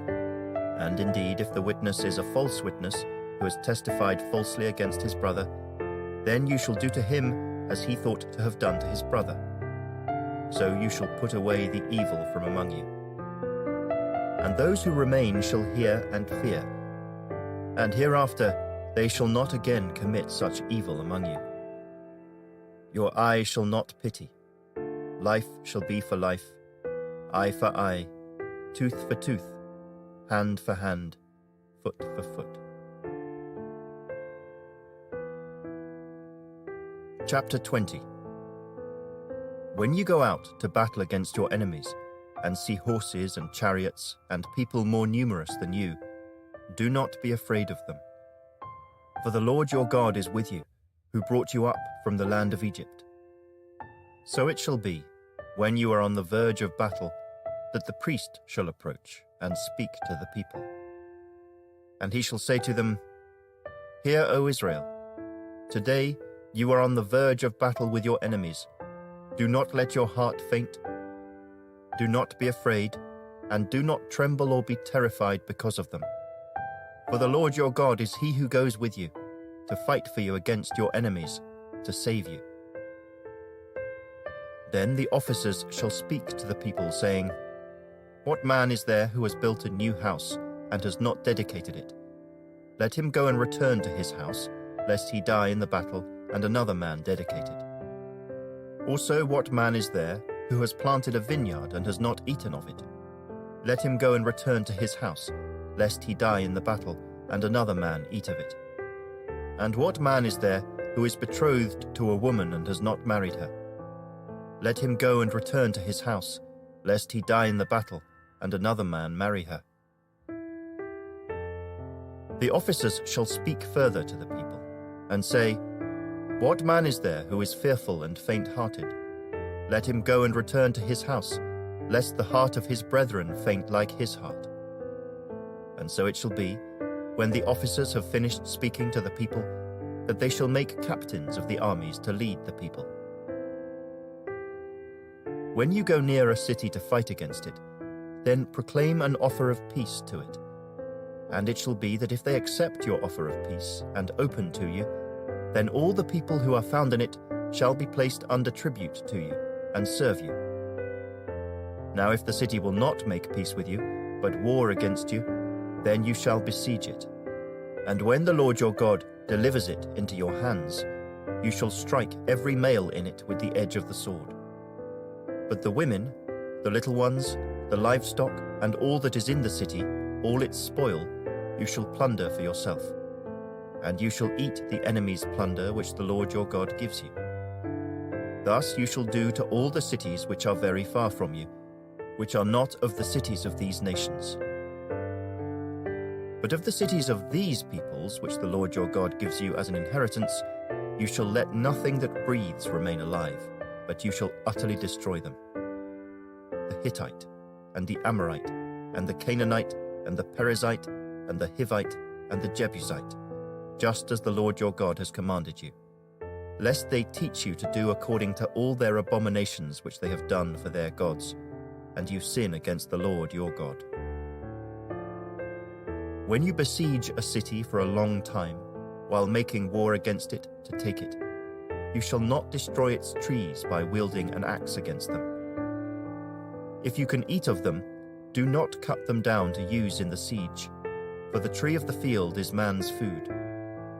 Only the trees which you know are not trees for food you may destroy and cut down, to build siege works against the city that makes war with you, until it is subdued. Chapter 21. If anyone is found slain, lying in the field in the land which the Lord your God is giving you to possess, and it is not known who killed him, then your elders and your judges shall go out and measure the distance from the slain man to the surrounding cities. And it shall be that the elders of the city nearest to the slain man will take a heifer which has not been worked and which has not pulled with a yoke. The elders of that city shall bring the heifer down to a valley with flowing water, which is neither ploughed nor sown, and they shall break the heifer's neck there in the valley. Then the priests, the sons of Levi, shall come near, for the Lord your God has chosen them to minister to him, and to bless in the name of the Lord. By their word, every controversy and every assault shall be settled. And all the elders of that city nearest to the slain man shall wash their hands over the heifer whose neck was broken in the valley. Then they shall answer and say, Our hands have not shed this blood, nor have our eyes seen it. Provide atonement, O Lord, for your people Israel, whom you have redeemed, and do not lay innocent blood to the charge of your people Israel. And atonement shall be provided on their behalf for the blood. So you shall put away the guilt of innocent blood from among you, when you do what is right in the sight of the Lord. When you go out to war against your enemies, and the Lord your God delivers them into your hand, and you take them captive, and you see among the captives a beautiful woman, and desire her, and would take her for your wife, then you shall bring her home to your house, and she shall shave her head and trim her nails.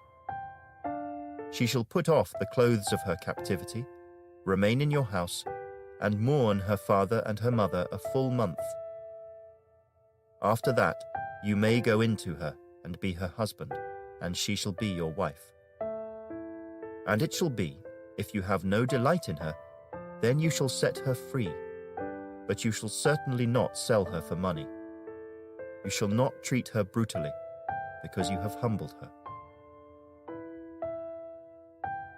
If a man has 2 wives, one loved and the other unloved, and they have borne him children, both the loved and the unloved, and if the firstborn son is of her who is unloved, then it shall be, on the day he bequeaths his possessions to his sons, that he must not bestow firstborn status on the son of the loved wife in preference to the son of the unloved, the true firstborn.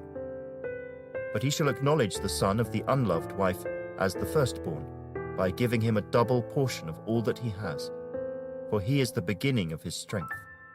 The right of the firstborn is his. If a man has a stubborn and rebellious son who will not obey the voice of his father or the voice of his mother, and who, when they have chastened him, will not heed them, then his father and his mother shall take hold of him and bring him out to the elders of his city, to the gate of his city.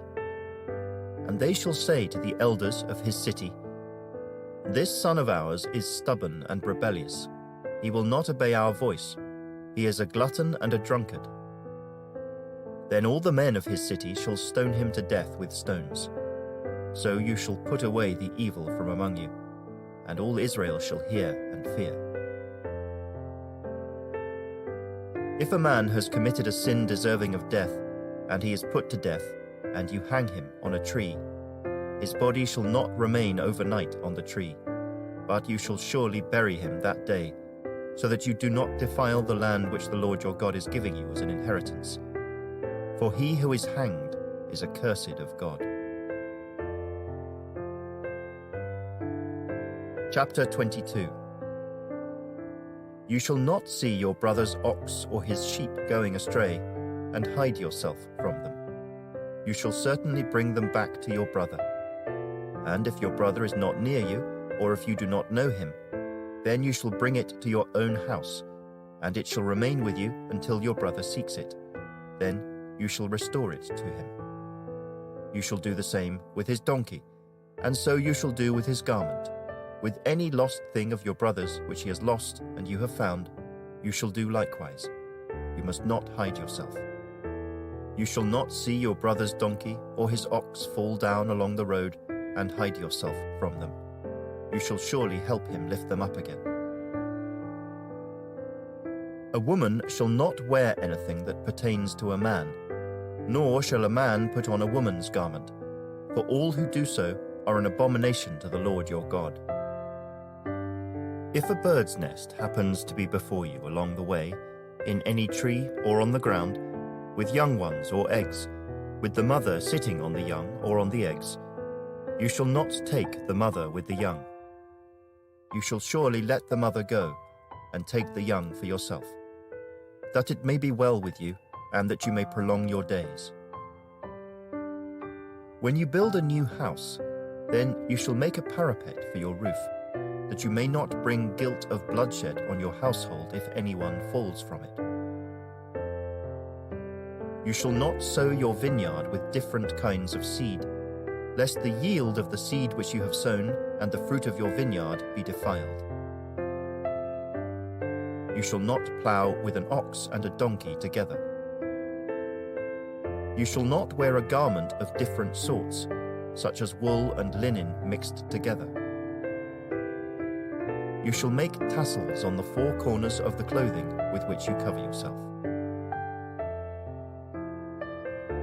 If any man takes a wife and goes into her and detests her, and charges her with shameful conduct and brings a bad name on her, and says, I took this woman, and when I came to her, I found she was not a virgin, then the father and mother of the young woman shall take and bring out the evidence of the young woman's virginity to the elders of the city at the gate. And the young woman's father shall say to the elders, I gave my daughter to this man as wife, and he detests her. Now he has charged her with shameful conduct, saying, I found your daughter was not a virgin, and yet these are the evidences of my daughter's virginity. And they shall spread the cloth before the elders of the city. Then the elders of that city shall take that man and punish him. And they shall fine him 100 shekels of silver, and give them to the father of the young woman, because he has brought a bad name on a virgin of Israel. And she shall be his wife. He cannot divorce her all his days. But if the thing is true, and evidences of virginity are not found for the young woman, then they shall bring out the young woman to the door of her father's house, and the men of her city shall stone her to death with stones, because she has done a disgraceful thing in Israel, to play the harlot in her father's house. So you shall put away the evil from among you. If a man is found lying with a woman married to a husband, then both of them shall die, the man that lay with the woman and the woman. So you shall put away the evil from Israel. If a young woman who is a virgin is betrothed to a husband, and a man finds her in the city and lies with her, then you shall bring them both out to the gate of that city, and you shall stone them to death with stones. The young woman because she did not cry out in the city, and the man because he humbled his neighbor's wife. So you shall put away the evil from among you. But if a man finds a betrothed young woman in the countryside, and the man forces her and lies with her, then only the man who lay with her shall die. But you shall do nothing to the young woman. There is in the young woman no sin deserving of death. For just as when a man rises against his neighbor and kills him, even so is this matter. For he found her in the countryside, and the betrothed young woman cried out, but there was no one to save her. If a man finds a young woman who is a virgin, who is not betrothed, and he seizes her and lies with her, and they are found out, then the man who lay with her shall give to the young woman's father 50 shekels of silver, and she shall be his wife, because he has humbled her. He shall not be permitted to divorce her all his days. A man shall not take his father's wife, nor uncover his father's bed. Chapter 23. He who is emasculated by crushing or mutilation shall not enter the assembly of the Lord. One of illegitimate birth shall not enter the assembly of the Lord. Even to the 10th generation, none of his descendants shall enter the assembly of the Lord. An Ammonite or Moabite shall not enter the assembly of the Lord. Even to the 10th generation, none of his descendants shall enter the assembly of the Lord forever, because they did not meet you with bread and water on the road when you came out of Egypt, and because they hired against you Balaam the son of Beor from Petha of Mesopotamia to curse you. Nevertheless, the Lord your God would not listen to Balaam, but the Lord your God turned the curse into a blessing for you, because the Lord your God loves you. You shall not seek their peace nor their prosperity all your days forever. You shall not abhor an Edomite, for he is your brother. You shall not abhor an Egyptian, because you were an alien in his land. The children of the 3rd generation born to them may enter the assembly of the Lord. When the army goes out against your enemies, then keep yourself from every wicked thing. If there is any man among you who becomes unclean by some occurrence in the night, then he shall go outside the camp. He shall not come inside the camp. But it shall be, when evening comes, that he shall wash with water, and when the sun sets, he may come into the camp. Also you shall have a place outside the camp where you may go out. And you shall have an implement among your equipment, and when you sit down outside, you shall dig with it and turn and cover your refuse. For the Lord your God walks in the midst of your camp, to deliver you and give your enemies over to you. Therefore your camp shall be holy, that he may see no unclean thing among you, and turn away from you. You shall not give back to his master the slave who has escaped from his master to you. He may dwell with you in your midst, in the place which he chooses within one of your gates, where it seems best to him. You shall not oppress him. There shall be no ritual harlot of the daughters of Israel, or a perverted one of the sons of Israel. You shall not bring the wages of a harlot or the price of a dog to the house of the Lord your God for any vowed offering, for both of these are an abomination to the Lord your God. You shall not charge interest to your brother, interest on money or food or anything that is lent out at interest. To a foreigner you may charge interest, but to your brother you shall not charge interest, that the Lord your God may bless you in all to which you set your hand in the land which you are entering to possess. When you make a vow to the Lord your God, you shall not delay to pay it. For the Lord your God will surely require it of you, and it would be sin to you. But if you abstain from vowing, it shall not be sin to you. That which has gone from your lips, you shall keep and perform. For you voluntarily vowed to the Lord your God what you have promised with your mouth. When you come into your neighbor's vineyard, you may eat your fill of grapes at your pleasure, but you shall not put any in your container. When you come into your neighbor's standing grain, you may pluck the heads with your hand, but you shall not use a sickle on your neighbor's standing grain. Chapter 24. When a man takes a wife and marries her, And it happens that she finds no favor in his eyes, because he has found some uncleanness in her. And he writes her a certificate of divorce, puts it in her hand, and sends her out of his house.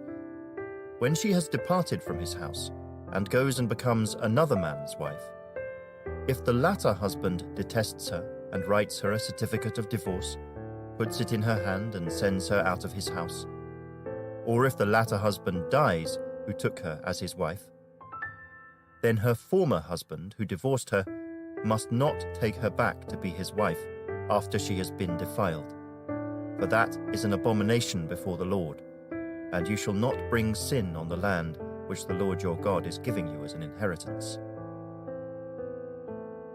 When a man has taken a new wife, he shall not go out to war or be charged with any business. He shall be free at home 1 year and bring happiness to his wife whom he has taken. No man shall take the lower or the upper millstone in pledge, for he takes one's living in pledge. If a man is found kidnapping any of his brethren of the children of Israel, and mistreats him or sells him, then that kidnapper shall die, and you shall put away the evil from among you. Take heed in an outbreak of leprosy, that you carefully observe and do according to all that the priests, the Levites, shall teach you.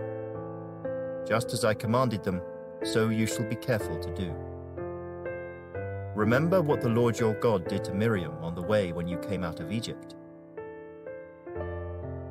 When you lend your brother anything, you shall not go into his house to get his pledge. You shall stand outside, and the man to whom you lend shall bring the pledge out to you.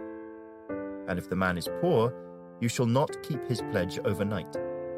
You shall, in any case, return the pledge to him again when the sun goes down, that he may sleep in his own garment and bless you. And it shall be righteousness to you before the Lord your God. You shall not oppress a hired servant who is poor and needy, whether one of your brethren or one of the aliens who is in your land within your gates. Each day you shall give him his wages, and not let the sun go down on it, for he is poor and has set his heart on it, lest he cry out against you to the Lord, and it be sin to you. Fathers shall not be put to death for their children, nor shall children be put to death for their fathers. A person shall be put to death for his own sin. You shall not pervert justice due to the stranger or the fatherless, nor take a widow's garment as a pledge. But you shall remember that you were a slave in Egypt, and the Lord your God redeemed you from there. Therefore I command you to do this thing. When you reap your harvest in your field, and forget a sheaf in the field, you shall not go back to get it. It shall be for the stranger, the fatherless, and the widow, that the Lord your God may bless you in all the work of your hands. When you beat your olive trees, you shall not go over the boughs again. It shall be for the stranger, the fatherless, and the widow. When you gather the grapes of your vineyard, you shall not glean it afterward. It shall be for the stranger, the fatherless, and the widow. And you shall remember that you were a slave in the land of Egypt. Therefore I command you to do this thing. Chapter 25. If there is a dispute between men, and they come to court, that the judges may judge them, and they justify the righteous and condemn the wicked, then it shall be, if the wicked man deserves to be beaten, that the judge will cause him to lie down and be beaten in his presence, according to his guilt, with a certain number of blows. 40 blows he may give him, and no more, lest he should exceed this, and beat him with many blows above these, and your brother be humiliated in your sight. You shall not muzzle an ox while it treads out the grain. If brothers dwell together, and one of them dies and has no son, the widow of the dead man shall not be married to a stranger outside the family. Her husband's brother shall go into her, take her as his wife, and perform the duty of a husband's brother to her. And it shall be that the firstborn son which she bears will succeed to the name of his dead brother, that his name may not be blotted out of Israel. But if the man does not want to take his brother's wife, then let his brother's wife go up to the gate to the elders and say, "My husband's brother refuses to raise up a name to his brother in Israel. He will not perform the duty of my husband's brother." Then the elders of his city shall call him and speak to him.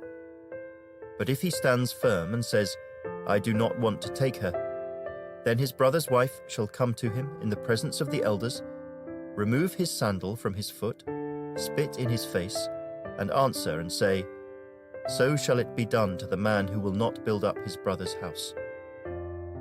And his name shall be called in Israel, "The house of him who had his sandal removed."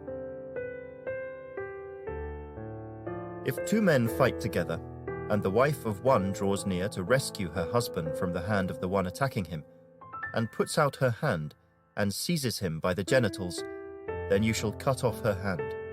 Your eye shall not pity her. You shall not have in your bag differing weights, a heavy and a light. You shall not have in your house differing measures, a large and a small.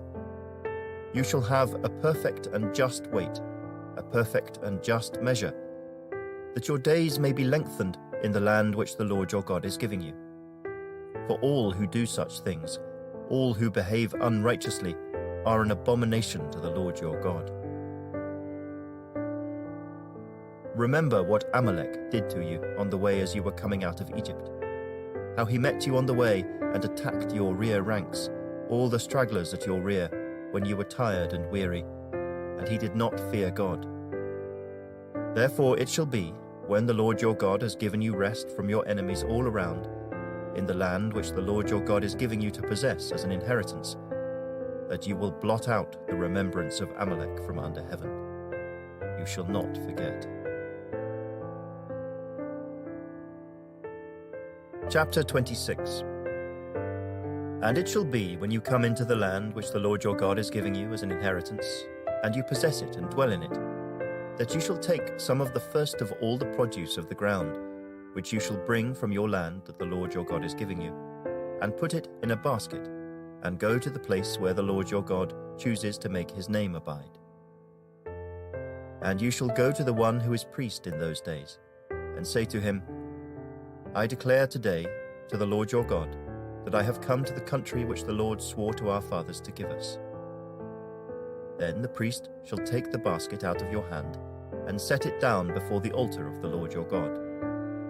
And you shall answer and say before the Lord your God, "My father was a Syrian, about to perish, and he went down to Egypt and dwelt there, few in number. And there he became a nation, great, mighty, and populous. But the Egyptians mistreated us, afflicted us, and laid hard bondage on us. Then we cried out to the Lord God of our fathers, and the Lord heard our voice and looked on our affliction, and our labor, and our oppression.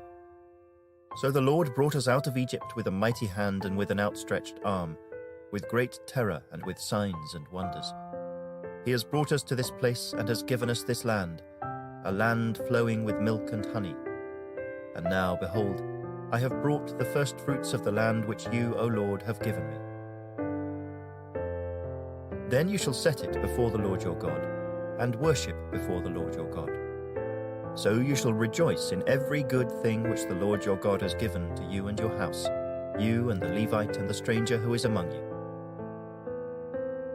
When you have finished laying aside all the tithe of your increase in the 3rd year, the year of tithing, and have given it to the Levite, the stranger, the fatherless, and the widow, so that they may eat within your gates and be filled, then you shall say before the Lord your God, I have removed the holy tithe from my house, and also have given them to the Levite, the stranger, the fatherless, and the widow, according to all your commandments which you have commanded me. I have not transgressed your commandments, nor have I forgotten them. I have not eaten any of it when in mourning, nor have I removed any of it for an unclean use, nor given any of it for the dead. I have obeyed the voice of the Lord my God, and have done according to all that you have commanded me. Look down from your holy habitation, from heaven, and bless your people Israel, and the land which you have given us, just as you swore to our fathers, a land flowing with milk and honey. This day the Lord your God commands you to observe these statutes and judgments. Therefore you shall be careful to observe them with all your heart and with all your soul. Today you have proclaimed the Lord to be your God, and that you will walk in his ways and keep his statutes, his commandments, and his judgments, and that you will obey his voice. Also today, the Lord has proclaimed you to be his special people, just as he promised you, that you should keep all his commandments, and that he will set you high above all nations which he has made, in praise, in name, and in honor, and that you may be a holy people to the Lord your God, just as he has spoken. Chapter 27. Now Moses, with the elders of Israel, commanded the people, saying, Keep all the commandments which I command you today, and it shall be, on the day when you cross over the Jordan to the land which the Lord your God is giving you, that you shall set up for yourselves large stones, and whitewash them with lime. You shall write on them all the words of this law when you have crossed over, that you may enter the land which the Lord your God is giving you, a land flowing with milk and honey, just as the Lord God of your fathers promised you. Therefore it shall be, when you have crossed over the Jordan, that on Mount Ebal you shall set up these stones which I command you today, and you shall whitewash them with lime. And there you shall build an altar to the Lord your God, an altar of stones. You shall not use an iron tool on them. You shall build with whole stones the altar of the Lord your God, and offer burnt offerings on it to the Lord your God. You shall offer peace offerings, and shall eat there, and rejoice before the Lord your God. And you shall write very plainly on the stones all the words of this law. Then Moses and the priests, the Levites, spoke to all Israel, saying, Take heed and listen, O Israel. This day you have become the people of the Lord your God. Therefore you shall obey the voice of the Lord your God, and observe his commandments and his statutes which I command you today. And Moses commanded the people on the same day, saying, These shall stand on Mount Gerizim to bless the people when you have crossed over the Jordan: Simeon, Levi, Judah, Issachar, Joseph, and Benjamin. And these shall stand on Mount Ebal to curse: Reuben, Gad, Asher, Zebulun, Dan, and Naphtali. And the Levites shall speak with a loud voice and say to all the men of Israel, Cursed is the one who makes a carved or molded image, an abomination to the Lord, the work of the hands of the craftsmen, and sets it up in secret. And all the people shall answer and say, Amen. Cursed is the one who treats his father or his mother with contempt. And all the people shall say, Amen. Cursed is the one who moves his neighbor's landmark. And all the people shall say, Amen. Cursed is the one who makes the blind to wander off the road. And all the people shall say, Amen. Cursed is the one who perverts the justice due the stranger, the fatherless, and widow. And all the people shall say, Amen. Cursed is the one who lies with his father's wife, because he has uncovered his father's bed. And all the people shall say, Amen. Cursed is the one who lies with any kind of animal. And all the people shall say, Amen. Cursed is the one who lies with his sister, the daughter of his father, or the daughter of his mother. And all the people shall say, Amen. Cursed is the one who lies with his mother-in-law. And all the people shall say, Amen. Cursed is the one who attacks his neighbor secretly. And all the people shall say, Amen. Cursed is the one who takes a bribe to slay an innocent person. And all the people shall say, Amen. Cursed is the one who does not confirm all the words of this law by observing them. And all the people shall say, Amen. Chapter 28. Now it shall come to pass, if you diligently obey the voice of the Lord your God, to observe carefully all his commandments which I command you today, that the Lord your God will set you high above all nations of the earth. and all these blessings shall come upon you and overtake you, because you obey the voice of the Lord your God. Blessed shall you be in the city, and blessed shall you be in the country. Blessed shall be the fruit of your body, the produce of your ground, and the increase of your herds, the increase of your cattle, and the offspring of your flocks. Blessed shall be your basket and your kneading bowl. Blessed shall you be when you come in, and blessed shall you be when you go out. The Lord will cause your enemies who rise against you to be defeated before your face. They shall come out against you one way, and flee before you 7 ways. The Lord will command the blessing on you in your storehouses and in all to which you set your hand, and he will bless you in the land which the Lord your God is giving you. The Lord will establish you as a holy people to himself, just as he has sworn to you, if you keep the commandments of the Lord your God and walk in his ways. Then all peoples of the earth shall see that you are called by the name of the Lord, and they shall be afraid of you. And the Lord will grant you plenty of goods in the fruit of your body, in the increase of your livestock, and in the produce of your ground, in the land of which the Lord swore to your fathers to give you. The Lord will open to you his good treasure, the heavens, to give the rain to your land in its season, and to bless all the work of your hand. You shall lend to many nations, but you shall not borrow. And the Lord will make you the head and not the tail. You shall be above only and not be beneath, if you heed the commandments of the Lord your God which I command you today, and are careful to observe them. So you shall not turn aside from any of the words which I command you this day, to the right or the left, to go after other gods to serve them.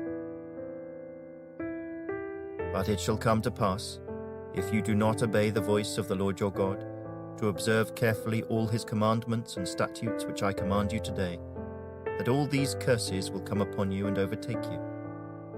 Cursed shall you be in the city, and cursed shall you be in the country. Cursed shall be your basket and your kneading bowl. Cursed shall be the fruit of your body and the produce of your land, the increase of your cattle and the offspring of your flocks. Cursed shall you be when you come in, and cursed shall you be when you go out. The Lord will send on you cursing, confusion, and rebuke in all that you set your hand to do, until you are destroyed, and until you perish quickly, because of the wickedness of your doings in which you have forsaken me. The Lord will make the plague cling to you, until he has consumed you from the land which you are going to possess. The Lord will strike you with consumption, with fever, with inflammation, with severe burning fever, with the sword, with scorching, and with mildew. They shall pursue you until you perish. And your heavens which are over your head shall be bronze, and the earth which is under you shall be iron. The Lord will change the rain of your land to powder and dust. From the heaven it shall come down on you until you are destroyed. The Lord will cause you to be defeated before your enemies. You shall go out one way against them, and flee 7 ways before them. And you shall become troublesome to all the kingdoms of the earth. Your carcasses shall be food for all the birds of the air and the beasts of the earth, and no one shall frighten them away. The Lord will strike you with the boils of Egypt, with tumors, with the scab, and with the itch from which you cannot be healed. The Lord will strike you with madness and blindness and confusion of heart. And you shall grope at noonday, as a blind man gropes in darkness. You shall not prosper in your ways. You shall be only oppressed and plundered continually, and no one shall save you. You shall betroth a wife, but another man shall lie with her. You shall build a house, but you shall not dwell in it. You shall plant a vineyard, but shall not gather its grapes. Your ox shall be slaughtered before your eyes, but you shall not eat of it. Your donkey shall be violently taken away from before you, and shall not be restored to you. Your sheep shall be given to your enemies, and you shall have no one to rescue them. Your sons and your daughters shall be given to another people, and your eyes shall look and fail with longing for them all day long, and there shall be no strength in your hand. A nation whom you have not known shall eat the fruit of your land and the produce of your labor, and you shall be only oppressed and crushed continually. so you shall be driven mad because of the sight which your eyes see. The Lord will strike you in the knees and on the legs with severe boils which cannot be healed, and from the sole of your foot to the top of your head. The Lord will bring you and the king whom you set over you to a nation which neither you nor your fathers have known, and there you shall serve other gods, wood and stone. And you shall become an astonishment, a proverb, and a byword among all nations where the Lord will drive you. You shall carry much seed out to the field, but gather little in, for the locust shall consume it. You shall plant vineyards and tend them, but you shall neither drink of the wine nor gather the grapes, for the worms shall eat them. You shall have olive trees throughout all your territory, but you shall not anoint yourself with the oil, for your olives shall drop off. You shall beget sons and daughters, but they shall not be yours, for they shall go into captivity. Locusts shall consume all your trees and the produce of your land. The alien who is among you shall rise higher and higher above you, and you shall come down lower and lower. He shall lend to you, but you shall not lend to him. He shall be the head, and you shall be the tail. Moreover, all these curses shall come upon you and pursue you and overtake you until you are destroyed, because you did not obey the voice of the Lord your God, to keep his commandments and his statutes which he commanded you. And they shall be upon you for a sign and a wonder, and on your descendants forever. Because you did not serve the Lord your God with joy and gladness of heart, for the abundance of everything. Therefore you shall serve your enemies, whom the Lord will send against you, in hunger, in thirst, in nakedness, and in need of everything. And he will put a yoke of iron on your neck until he has destroyed you. The Lord will bring a nation against you from afar, from the end of the earth, as swift as the eagle flies, a nation whose language you will not understand, a nation of fierce countenance, which does not respect the elderly nor show favor to the young. And they shall eat the increase of your livestock and the produce of your land until you are destroyed. They shall not leave you grain or new wine or oil, or the increase of your cattle, or the offspring of your flocks, until they have destroyed you. They shall besiege you at all your gates until your high and fortified walls in which you trust come down throughout all your land. And they shall besiege you at all your gates throughout all your land which the Lord your God has given you. You shall eat the fruit of your own body, the flesh of your sons and your daughters whom the Lord your God has given you, in the siege and desperate straits in which your enemy shall distress you. The sensitive and very refined man among you will be hostile toward his brother, toward the wife of his bosom, and toward the rest of his children whom he leaves behind, so that he will not give any of them the flesh of his children whom he will eat, because he has nothing left in the siege and desperate straits in which your enemy shall distress you at all your gates. The tender and delicate woman among you, who would not venture to set the sole of her foot on the ground because of her delicateness and sensitivity, will refuse to the husband of her bosom, and to her son and her daughter, her placenta which comes out from between her feet and her children whom she bears. For she will eat them secretly for lack of everything, in the siege and desperate straits in which your enemy shall distress you at all your gates. If you do not carefully observe all the words of this law that are written in this book, that you may fear this glorious and awesome name, the Lord your God, then the Lord will bring upon you and your descendants extraordinary plagues, great and prolonged plagues, and serious and prolonged sicknesses. Moreover, he will bring back on you all the diseases of Egypt, of which you were afraid, and they shall cling to you. Also every sickness and every plague which is not written in this book of the law will the Lord bring upon you until you are destroyed. You shall be left few in number, whereas you were as the stars of heaven in multitude, because you would not obey the voice of the Lord your God. And it shall be that just as the Lord rejoiced over you to do you good and multiply you, so the Lord will rejoice over you to destroy you and bring you to nothing, and you shall be plucked from off the land which you go to possess. Then the Lord will scatter you among all peoples, from one end of the earth to the other. and there you shall serve other gods which neither you nor your fathers have known, wood and stone. And among those nations you shall find no rest, nor shall the sole of your foot have a resting place. But there the Lord will give you a trembling heart, failing eyes, and anguish of soul. Your life shall hang in doubt before you. You shall fear day and night, and have no assurance of life.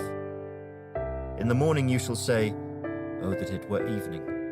And at evening you shall say, "Oh, that it were morning," because of the fear which terrifies your heart, and because of the sight which your eyes see.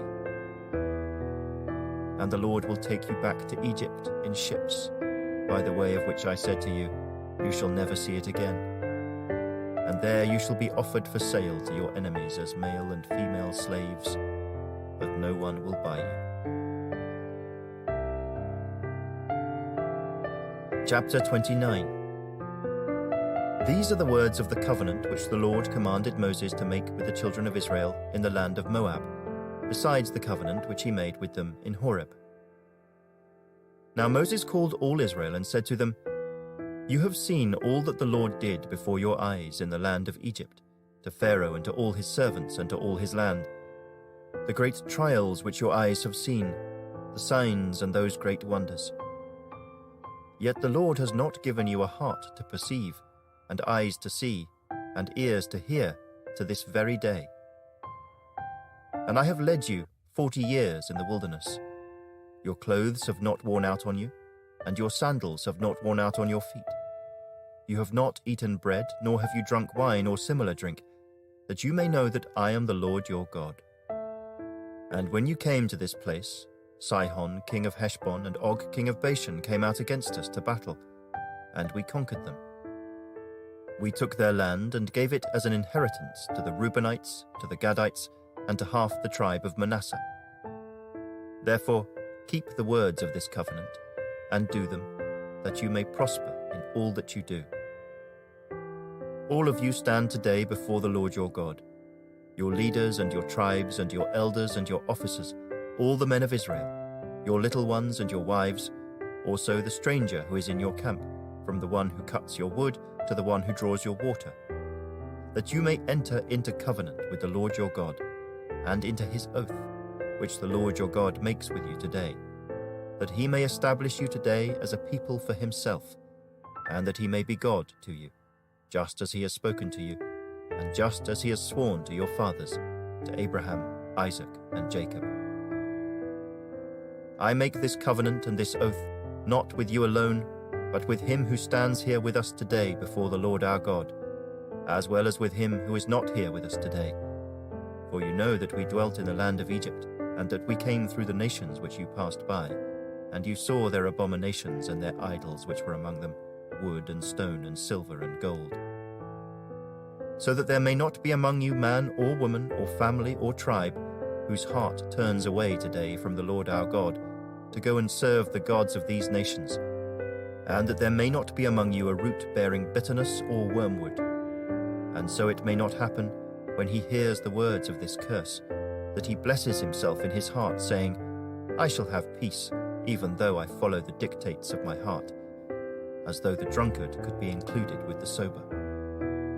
The Lord would not spare him, for then the anger of the Lord and his jealousy would burn against that man, and every curse that is written in this book would settle on him, and the Lord would blot out his name from under heaven.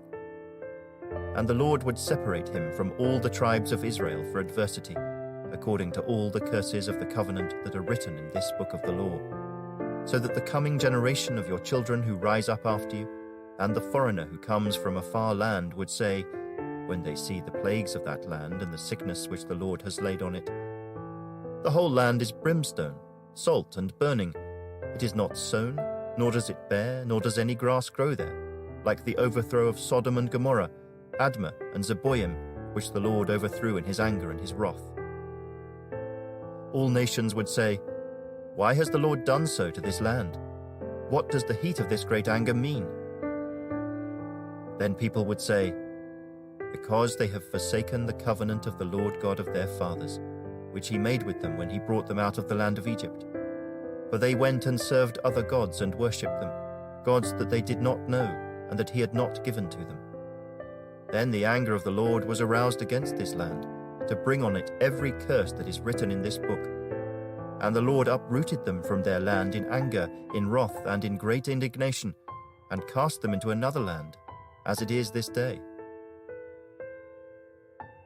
The secret things belong to the Lord our God, but those things which are revealed belong to us and to our children forever, that we may do all the words of this law.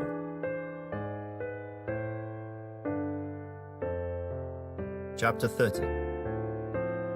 Now it shall come to pass, when all these things come upon you, the blessing and the curse which I have set before you, and you call them to mind among all the nations where the Lord your God drives you, and you return to the Lord your God and obey his voice, according to all that I command you today, you and your children with all your heart and with all your soul, that the Lord your God will bring you back from captivity and have compassion on you, and gather you again from all the nations where the Lord your God has scattered you. If any of you are driven out to the farthest parts under heaven, from there the Lord your God will gather you, and from there he will bring you.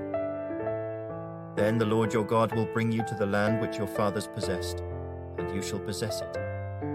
He will prosper you and multiply you more than your fathers. And the Lord your God will circumcise your heart and the heart of your descendants, to love the Lord your God with all your heart and with all your soul, that you may live. Also the Lord your God will put all these curses on your enemies and on those who hate you, who persecuted you. And you will again obey the voice of the Lord, and do all his commandments which I command you today. The Lord your God will make you abound in all the work of your hand, in the fruit of your body, in the increase of your livestock, and in the produce of your land for good. For the Lord will again rejoice over you for good, as he rejoiced over your fathers, if you obey the voice of the Lord your God, to keep his commandments and his statutes, which are written in this book of the law, and if you turn to the Lord your God with all your heart and with all your soul.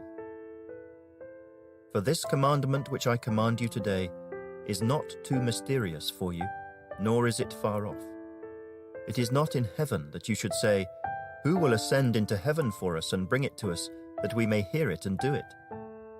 Nor is it beyond the sea, that you should say, who will go over the sea for us and bring it to us, that we may hear it and do it?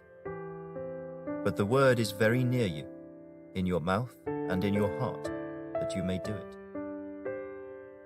See, I have set before you today life and good, death and evil, in that I command you today to love the Lord your God, to walk in his ways, and to keep his commandments, his statutes, and his judgments, that you may live and multiply.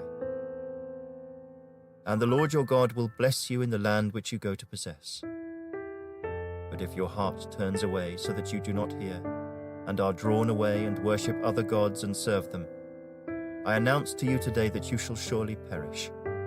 You shall not prolong your days in the land which you cross over the Jordan to go in and possess. I call heaven and earth as witnesses today against you, that I have set before you life and death, blessing and cursing. Therefore, choose life, that both you and your descendants may live, that you may love the Lord your God, that you may obey his voice, and that you may cling to him. For he is your life and the length of your days, and that you may dwell in the land which the Lord swore to your fathers, to Abraham, Isaac, and Jacob, to give them. Chapter 31. Then Moses went and spoke these words to all Israel. And he said to them, I am 120 years old today. I can no longer go out and come in. Also the Lord has said to me, you shall not cross over this Jordan. The Lord your God himself crosses over before you. He will destroy these nations from before you, and you shall dispossess them. Joshua himself crosses over before you, just as the Lord has said. And the Lord will do to them as he did to Sihon and Og, the kings of the Amorites and their land, when he destroyed them. The Lord will give them over to you, that you may do to them according to every commandment which I have commanded you. Be strong and of good courage. Do not fear nor be afraid of them, for the Lord your God, He is the one who goes with you. He will not leave you nor forsake you." Then Moses called Joshua and said to him in the sight of all Israel, "Be strong and of good courage, for you must go with this people to the land which the Lord has sworn to their fathers to give them, and you shall cause them to inherit it. And the Lord, He is the one who goes before you. He will be with you. He will not leave you nor forsake you. Do not fear nor be dismayed." So Moses wrote this law and delivered it to the priests, the sons of Levi, who bore the ark of the covenant of the Lord, and to all the elders of Israel. And Moses commanded them, saying, "At the end of every 7 years, at the appointed time in the year of release, at the Feast of Tabernacles, when all Israel comes to appear before the Lord your God in the place which He chooses, you shall read this law before all Israel in their hearing. Gather the people together, men and women and little ones, and the stranger who is within your gates, that they may hear, and that they may learn to fear the Lord your God, and carefully observe all the words of this law, and that their children who have not known it may hear and learn to fear the Lord your God, as long as you live in the land which you crossed the Jordan to possess." Then the Lord said to Moses, "Behold, the days approach when you must die. Call Joshua and present yourselves in the tabernacle of meeting, that I may inaugurate him." So Moses and Joshua went and presented themselves in the tabernacle of meeting. Now the Lord appeared at the tabernacle in a pillar of cloud, and the pillar of cloud stood above the door of the tabernacle. And the Lord said to Moses, "Behold, you will rest with your fathers, and this people will rise and play the harlot with the gods of the foreigners of the land, where they go to be among them, and they will forsake me and break my covenant which I have made with them. Then my anger shall be aroused against them in that day, and I will forsake them, and I will hide my face from them, and they shall be devoured. And many evils and troubles shall befall them, so that they will say in that day, 'Have not these evils come upon us because our God is not among us?' And I will surely hide my face in that day because of all the evil which they have done, in that they have turned to other gods. Now therefore write down this song for yourselves, and teach it to the children of Israel. Put it in their mouths, that this song may be a witness for me against the children of Israel. When I have brought them to the land flowing with milk and honey, of which I swore to their fathers, and they have eaten and filled themselves and grown fat, then they will turn to other gods and serve them, and they will provoke me and break my covenant. Then it shall be, when many evils and troubles have come upon them, that this song will testify against them as a witness. For it will not be forgotten in the mouths of their descendants. For I know the inclination of their behavior today, even before I have brought them to the land of which I swore to give them." Therefore Moses wrote this song the same day, and taught it to the children of Israel. Then he inaugurated Joshua the son of Nun, and said, "Be strong and of good courage, for you shall bring the children of Israel into the land of which I swore to them, and I will be with you." So it was, when Moses had completed writing the words of this law in a book, when they were finished, that Moses commanded the Levites who bore the ark of the covenant of the Lord, saying, "Take this book of the law, and put it beside the ark of the covenant of the Lord your God, that it may be there as a witness against you. For I know your rebellion and your stiff neck. If today, while I am yet alive with you, you have been rebellious against the Lord, then how much more after my death? Gather to me all the elders of your tribes and your officers, that I may speak these words in their hearing, and call heaven and earth to witness against them. For I know that after my death you will become utterly corrupt, and turn aside from the way which I have commanded you. And evil will befall you in the latter days, because you will do evil in the sight of the Lord, to provoke him to anger through the work of your hands. Then Moses spoke in the hearing of all the assembly of Israel the words of this song until they were ended. Chapter 32. Give ear, O heavens, and I will speak, and hear, O earth, the words of my mouth. Let my teaching drop as the rain, my speech distill as the dew, as raindrops on the tender herb, and as showers on the grass. For I proclaim the name of the Lord. Ascribe greatness to our God. He is the rock. His work is perfect, for all his ways are justice. A God of truth and without injustice. Righteous and upright is he. They have corrupted themselves. They are not his children because of their blemish. A perverse and crooked generation. Do you thus deal with the Lord, O foolish and unwise people? Is he not your father, who bought you? Has he not made you and established you? Remember the days of old. Consider the years of many generations. Ask your father, and he will show you, your elders, and they will tell you. When the Most High divided their inheritance to the nations, when he separated the sons of Adam, he set the boundaries of the peoples according to the number of the children of Israel. For the Lord's portion is his people. Jacob is the place of his inheritance. He found him in a desert land and in the wasteland, a howling wilderness. He encircled him. He instructed him. He kept him as the apple of his eye. As an eagle stirs up its nest, hovers over its young, spreading out its wings, taking them up, carrying them on its wings, so the Lord alone led him, and there was no foreign god with him. He made him ride in the heights of the earth, that he might eat the produce of the fields.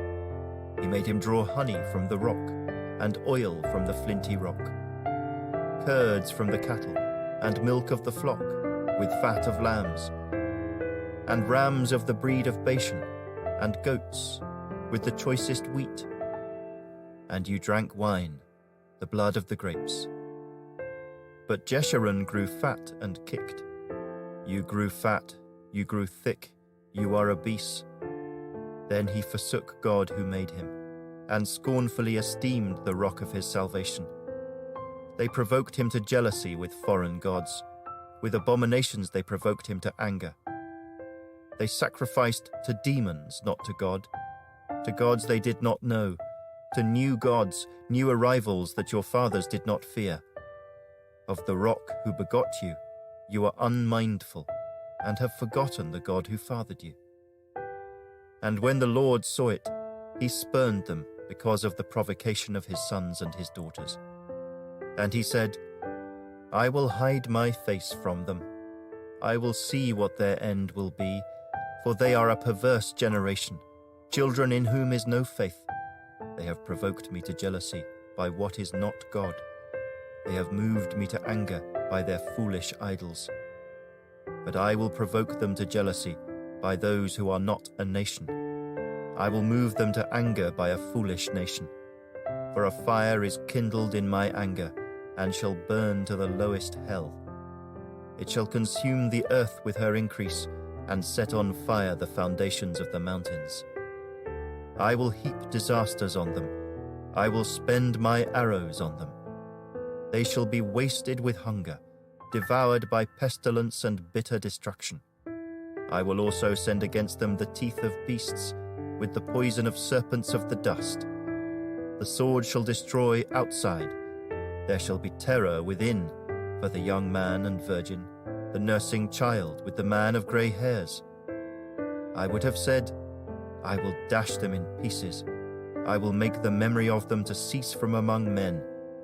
Had I not feared the wrath of the enemy, lest their adversaries should misunderstand, lest they should say, Our hand is high, and it is not the Lord who has done all this. For they are a nation void of counsel, nor is there any understanding in them. Oh, that they were wise, that they understood this, that they would consider their latter end. How could one chase 1,000, and two put 10,000 to flight, unless their rock had sold them, and the Lord had surrendered them? For their rock is not like our rock, even our enemies themselves being judges. For their vine is of the vine of Sodom, and of the fields of Gomorrah. Their grapes are grapes of gall, their clusters are bitter. Their wine is the poison of serpents, and the cruel venom of cobras. Is this not laid up in store with me, sealed up among my treasures? Vengeance is mine, and recompense. Their foot shall slip in due time, for the day of their calamity is at hand, and the things to come hasten upon them. For the Lord will judge his people and have compassion on his servants, when he sees that their power is gone, and there is no one remaining, bond or free. He will say, "Where are their gods, the rock in which they sought refuge? Who ate the fat of their sacrifices and drank the wine of their drink offering? Let them rise and help you and be your refuge. Now see that I, even I, am he, and there is no God besides me. I kill and I make alive, I wound and I heal. Nor is there any who can deliver from my hand. For I raise my hand to heaven and say, as I live forever, if I whet my glittering sword, and my hand takes hold on judgment, I will render vengeance to my enemies, and repay those who hate me. I will make my arrows drunk with blood, and my sword shall devour flesh, with the blood of the slain and the captives, from the heads of the leaders of the enemy. Rejoice, O Gentiles, with his people, for he will avenge the blood of his servants, and render vengeance to his adversaries. He will provide atonement for his land and his people. So Moses came with Joshua the son of Nun, and spoke all the words of this song in the hearing of the people. Moses finished speaking all these words to all Israel, and he said to them, "Set your hearts on all the words which I testify among you today, which you shall command your children to be careful to observe, all the words of this law. For it is not a futile thing for you, because it is your life, and by this word you shall prolong your days in the land which you cross over the Jordan to possess." Then the Lord spoke to Moses that very same day, saying, "Go up this mountain of the Abarim, Mount Nebo, which is in the land of Moab, across from Jericho. View the land of Canaan, which I give to the children of Israel as a possession, and die on the mountain which you ascend, and be gathered to your people, just as Aaron your brother died on Mount Hor and was gathered to his people. Because you trespassed against me among the children of Israel at the waters of Meribah Kadesh, in the wilderness of Zin, because you did not hallow me in the midst of the children of Israel. Yet you shall see the land before you, though you shall not go there, into the land which I am giving to the children of Israel." Chapter 33. Now this is the blessing with which Moses, the man of God, blessed the children of Israel before his death. And he said, "The Lord came from Sinai, and dawned on them from Seir. He shone forth from Mount Paran, and he came with 10,000s of saints. From his right hand came a fiery law for them. Yes, he loves the people. All his saints are in your hand. They sit down at your feet. Everyone receives your words. Moses commanded a law for us, a heritage of the congregation of Jacob. And he was king in Jeshurun, when the leaders of the people were gathered, all the tribes of Israel together. Let Reuben live and not die, nor let his men be few." And this he said of Judah, "Hear, Lord, the voice of Judah, and bring him to his people. Let his hands be sufficient for him, and may you be a help against his enemies." And of Levi he said, "Let your Thummim and your Urim be with your Holy One, whom you tested at Massah, and with whom you contended at the waters of Meribah. who says of his father and mother, I have not seen them. Nor did he acknowledge his brothers, or know his own children. For they have observed your word and kept your covenant. They shall teach Jacob your judgments, and Israel your law. They shall put incense before you, and a whole burnt sacrifice on your altar. Bless his substance, Lord, and accept the work of his hands. Strike the loins of those who rise against him, and of those who hate him, that they rise not again. Of Benjamin he said, The beloved of the Lord shall dwell in safety by him, who shelters him all the day long, and he shall dwell between his shoulders. And of Joseph he said, Blessed of the Lord is his land, with the precious things of heaven, with the dew and the deep lying beneath, with the precious fruits of the sun, with the precious produce of the months, with the best things of the ancient mountains, with the precious things of the everlasting hills, with the precious things of the earth and its fullness, and the favor of him who dwelt in the bush. Let the blessing come on the head of Joseph, and on the crown of the head of him who was separate from his brothers. His glory is like a firstborn bull, and his horns like the horns of the wild ox. Together with them he shall push the peoples to the ends of the earth. They are the 10,000s of Ephraim, and they are the thousands of Manasseh. And of Zebulun he said, Rejoice, Zebulun, in your going out, and Issachar in your tents. They shall call the peoples to the mountain. There they shall offer sacrifices of righteousness, for they shall partake of the abundance of the seas, and of treasures hidden in the sand. And of Gad he said, Blessed is he who enlarges Gad. He dwells as a lion, and tears the arm and the crown of his head. He provided the first part for himself, because a lawgiver's portion was reserved there. He came with the heads of the people. He administered the justice of the Lord, and his judgments with Israel. And of Dan he said, Dan is a lion's whelp. He shall leap from Bashan. And of Naphtali he said, O Naphtali, satisfied with favor, and full of the blessing of the Lord, possess the west and the south. And of Asher he said, Asher is most blessed of sons. Let him be favored by his brothers, and let him dip his foot in oil. Your sandals shall be iron and bronze. As your days, so shall your strength be. There is no one like the God of Jeshurun, who rides the heavens to help you, and in his excellency on the clouds. The eternal God is your refuge, and underneath are the everlasting arms. He will thrust out the enemy from before you, and will say, Destroy. Then Israel shall dwell in safety, the fountain of Jacob alone, in a land of grain and new wine. His heavens shall also drop dew. Happy are you, O Israel. Who is like you, a people saved by the Lord, the shield of your help and the sword of your majesty? Your enemies shall submit to you, and you shall tread down their high places.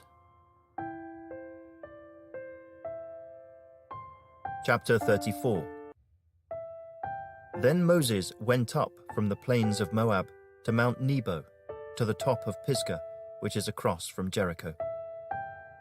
And the Lord showed him all the land of Gilead as far as Dan, all Naphtali and the land of Ephraim and Manasseh, all the land of Judah as far as the western sea, the south and the plain of the valley of Jericho, the city of palm trees as far as Zoar. Then the Lord said to him, This is the land of which I swore to give Abraham, Isaac, and Jacob, saying, I will give it to your descendants. I have caused you to see it with your eyes, but you shall not cross over there. So Moses, the servant of the Lord, died there in the land of Moab, according to the word of the Lord. And he buried him in a valley in the land of Moab, opposite Beth Peor. but no one knows his grave to this day. Moses was 120 years old when he died. His eyes were not dim, nor his natural vigor diminished. And the children of Israel wept for Moses in the plains of Moab 30 days. So the days of weeping and mourning for Moses ended. Now Joshua the son of Nun was full of the spirit of wisdom, for Moses had laid his hands on him. So the children of Israel heeded him, and did as the Lord had commanded Moses. But since then there has not arisen in Israel a prophet like Moses, whom the Lord knew face to face, in all the signs and wonders which the Lord sent him to do in the land of Egypt, before Pharaoh, before all his servants, and in all his land, and by all that mighty power and all the great terror which Moses performed in the sight of all Israel.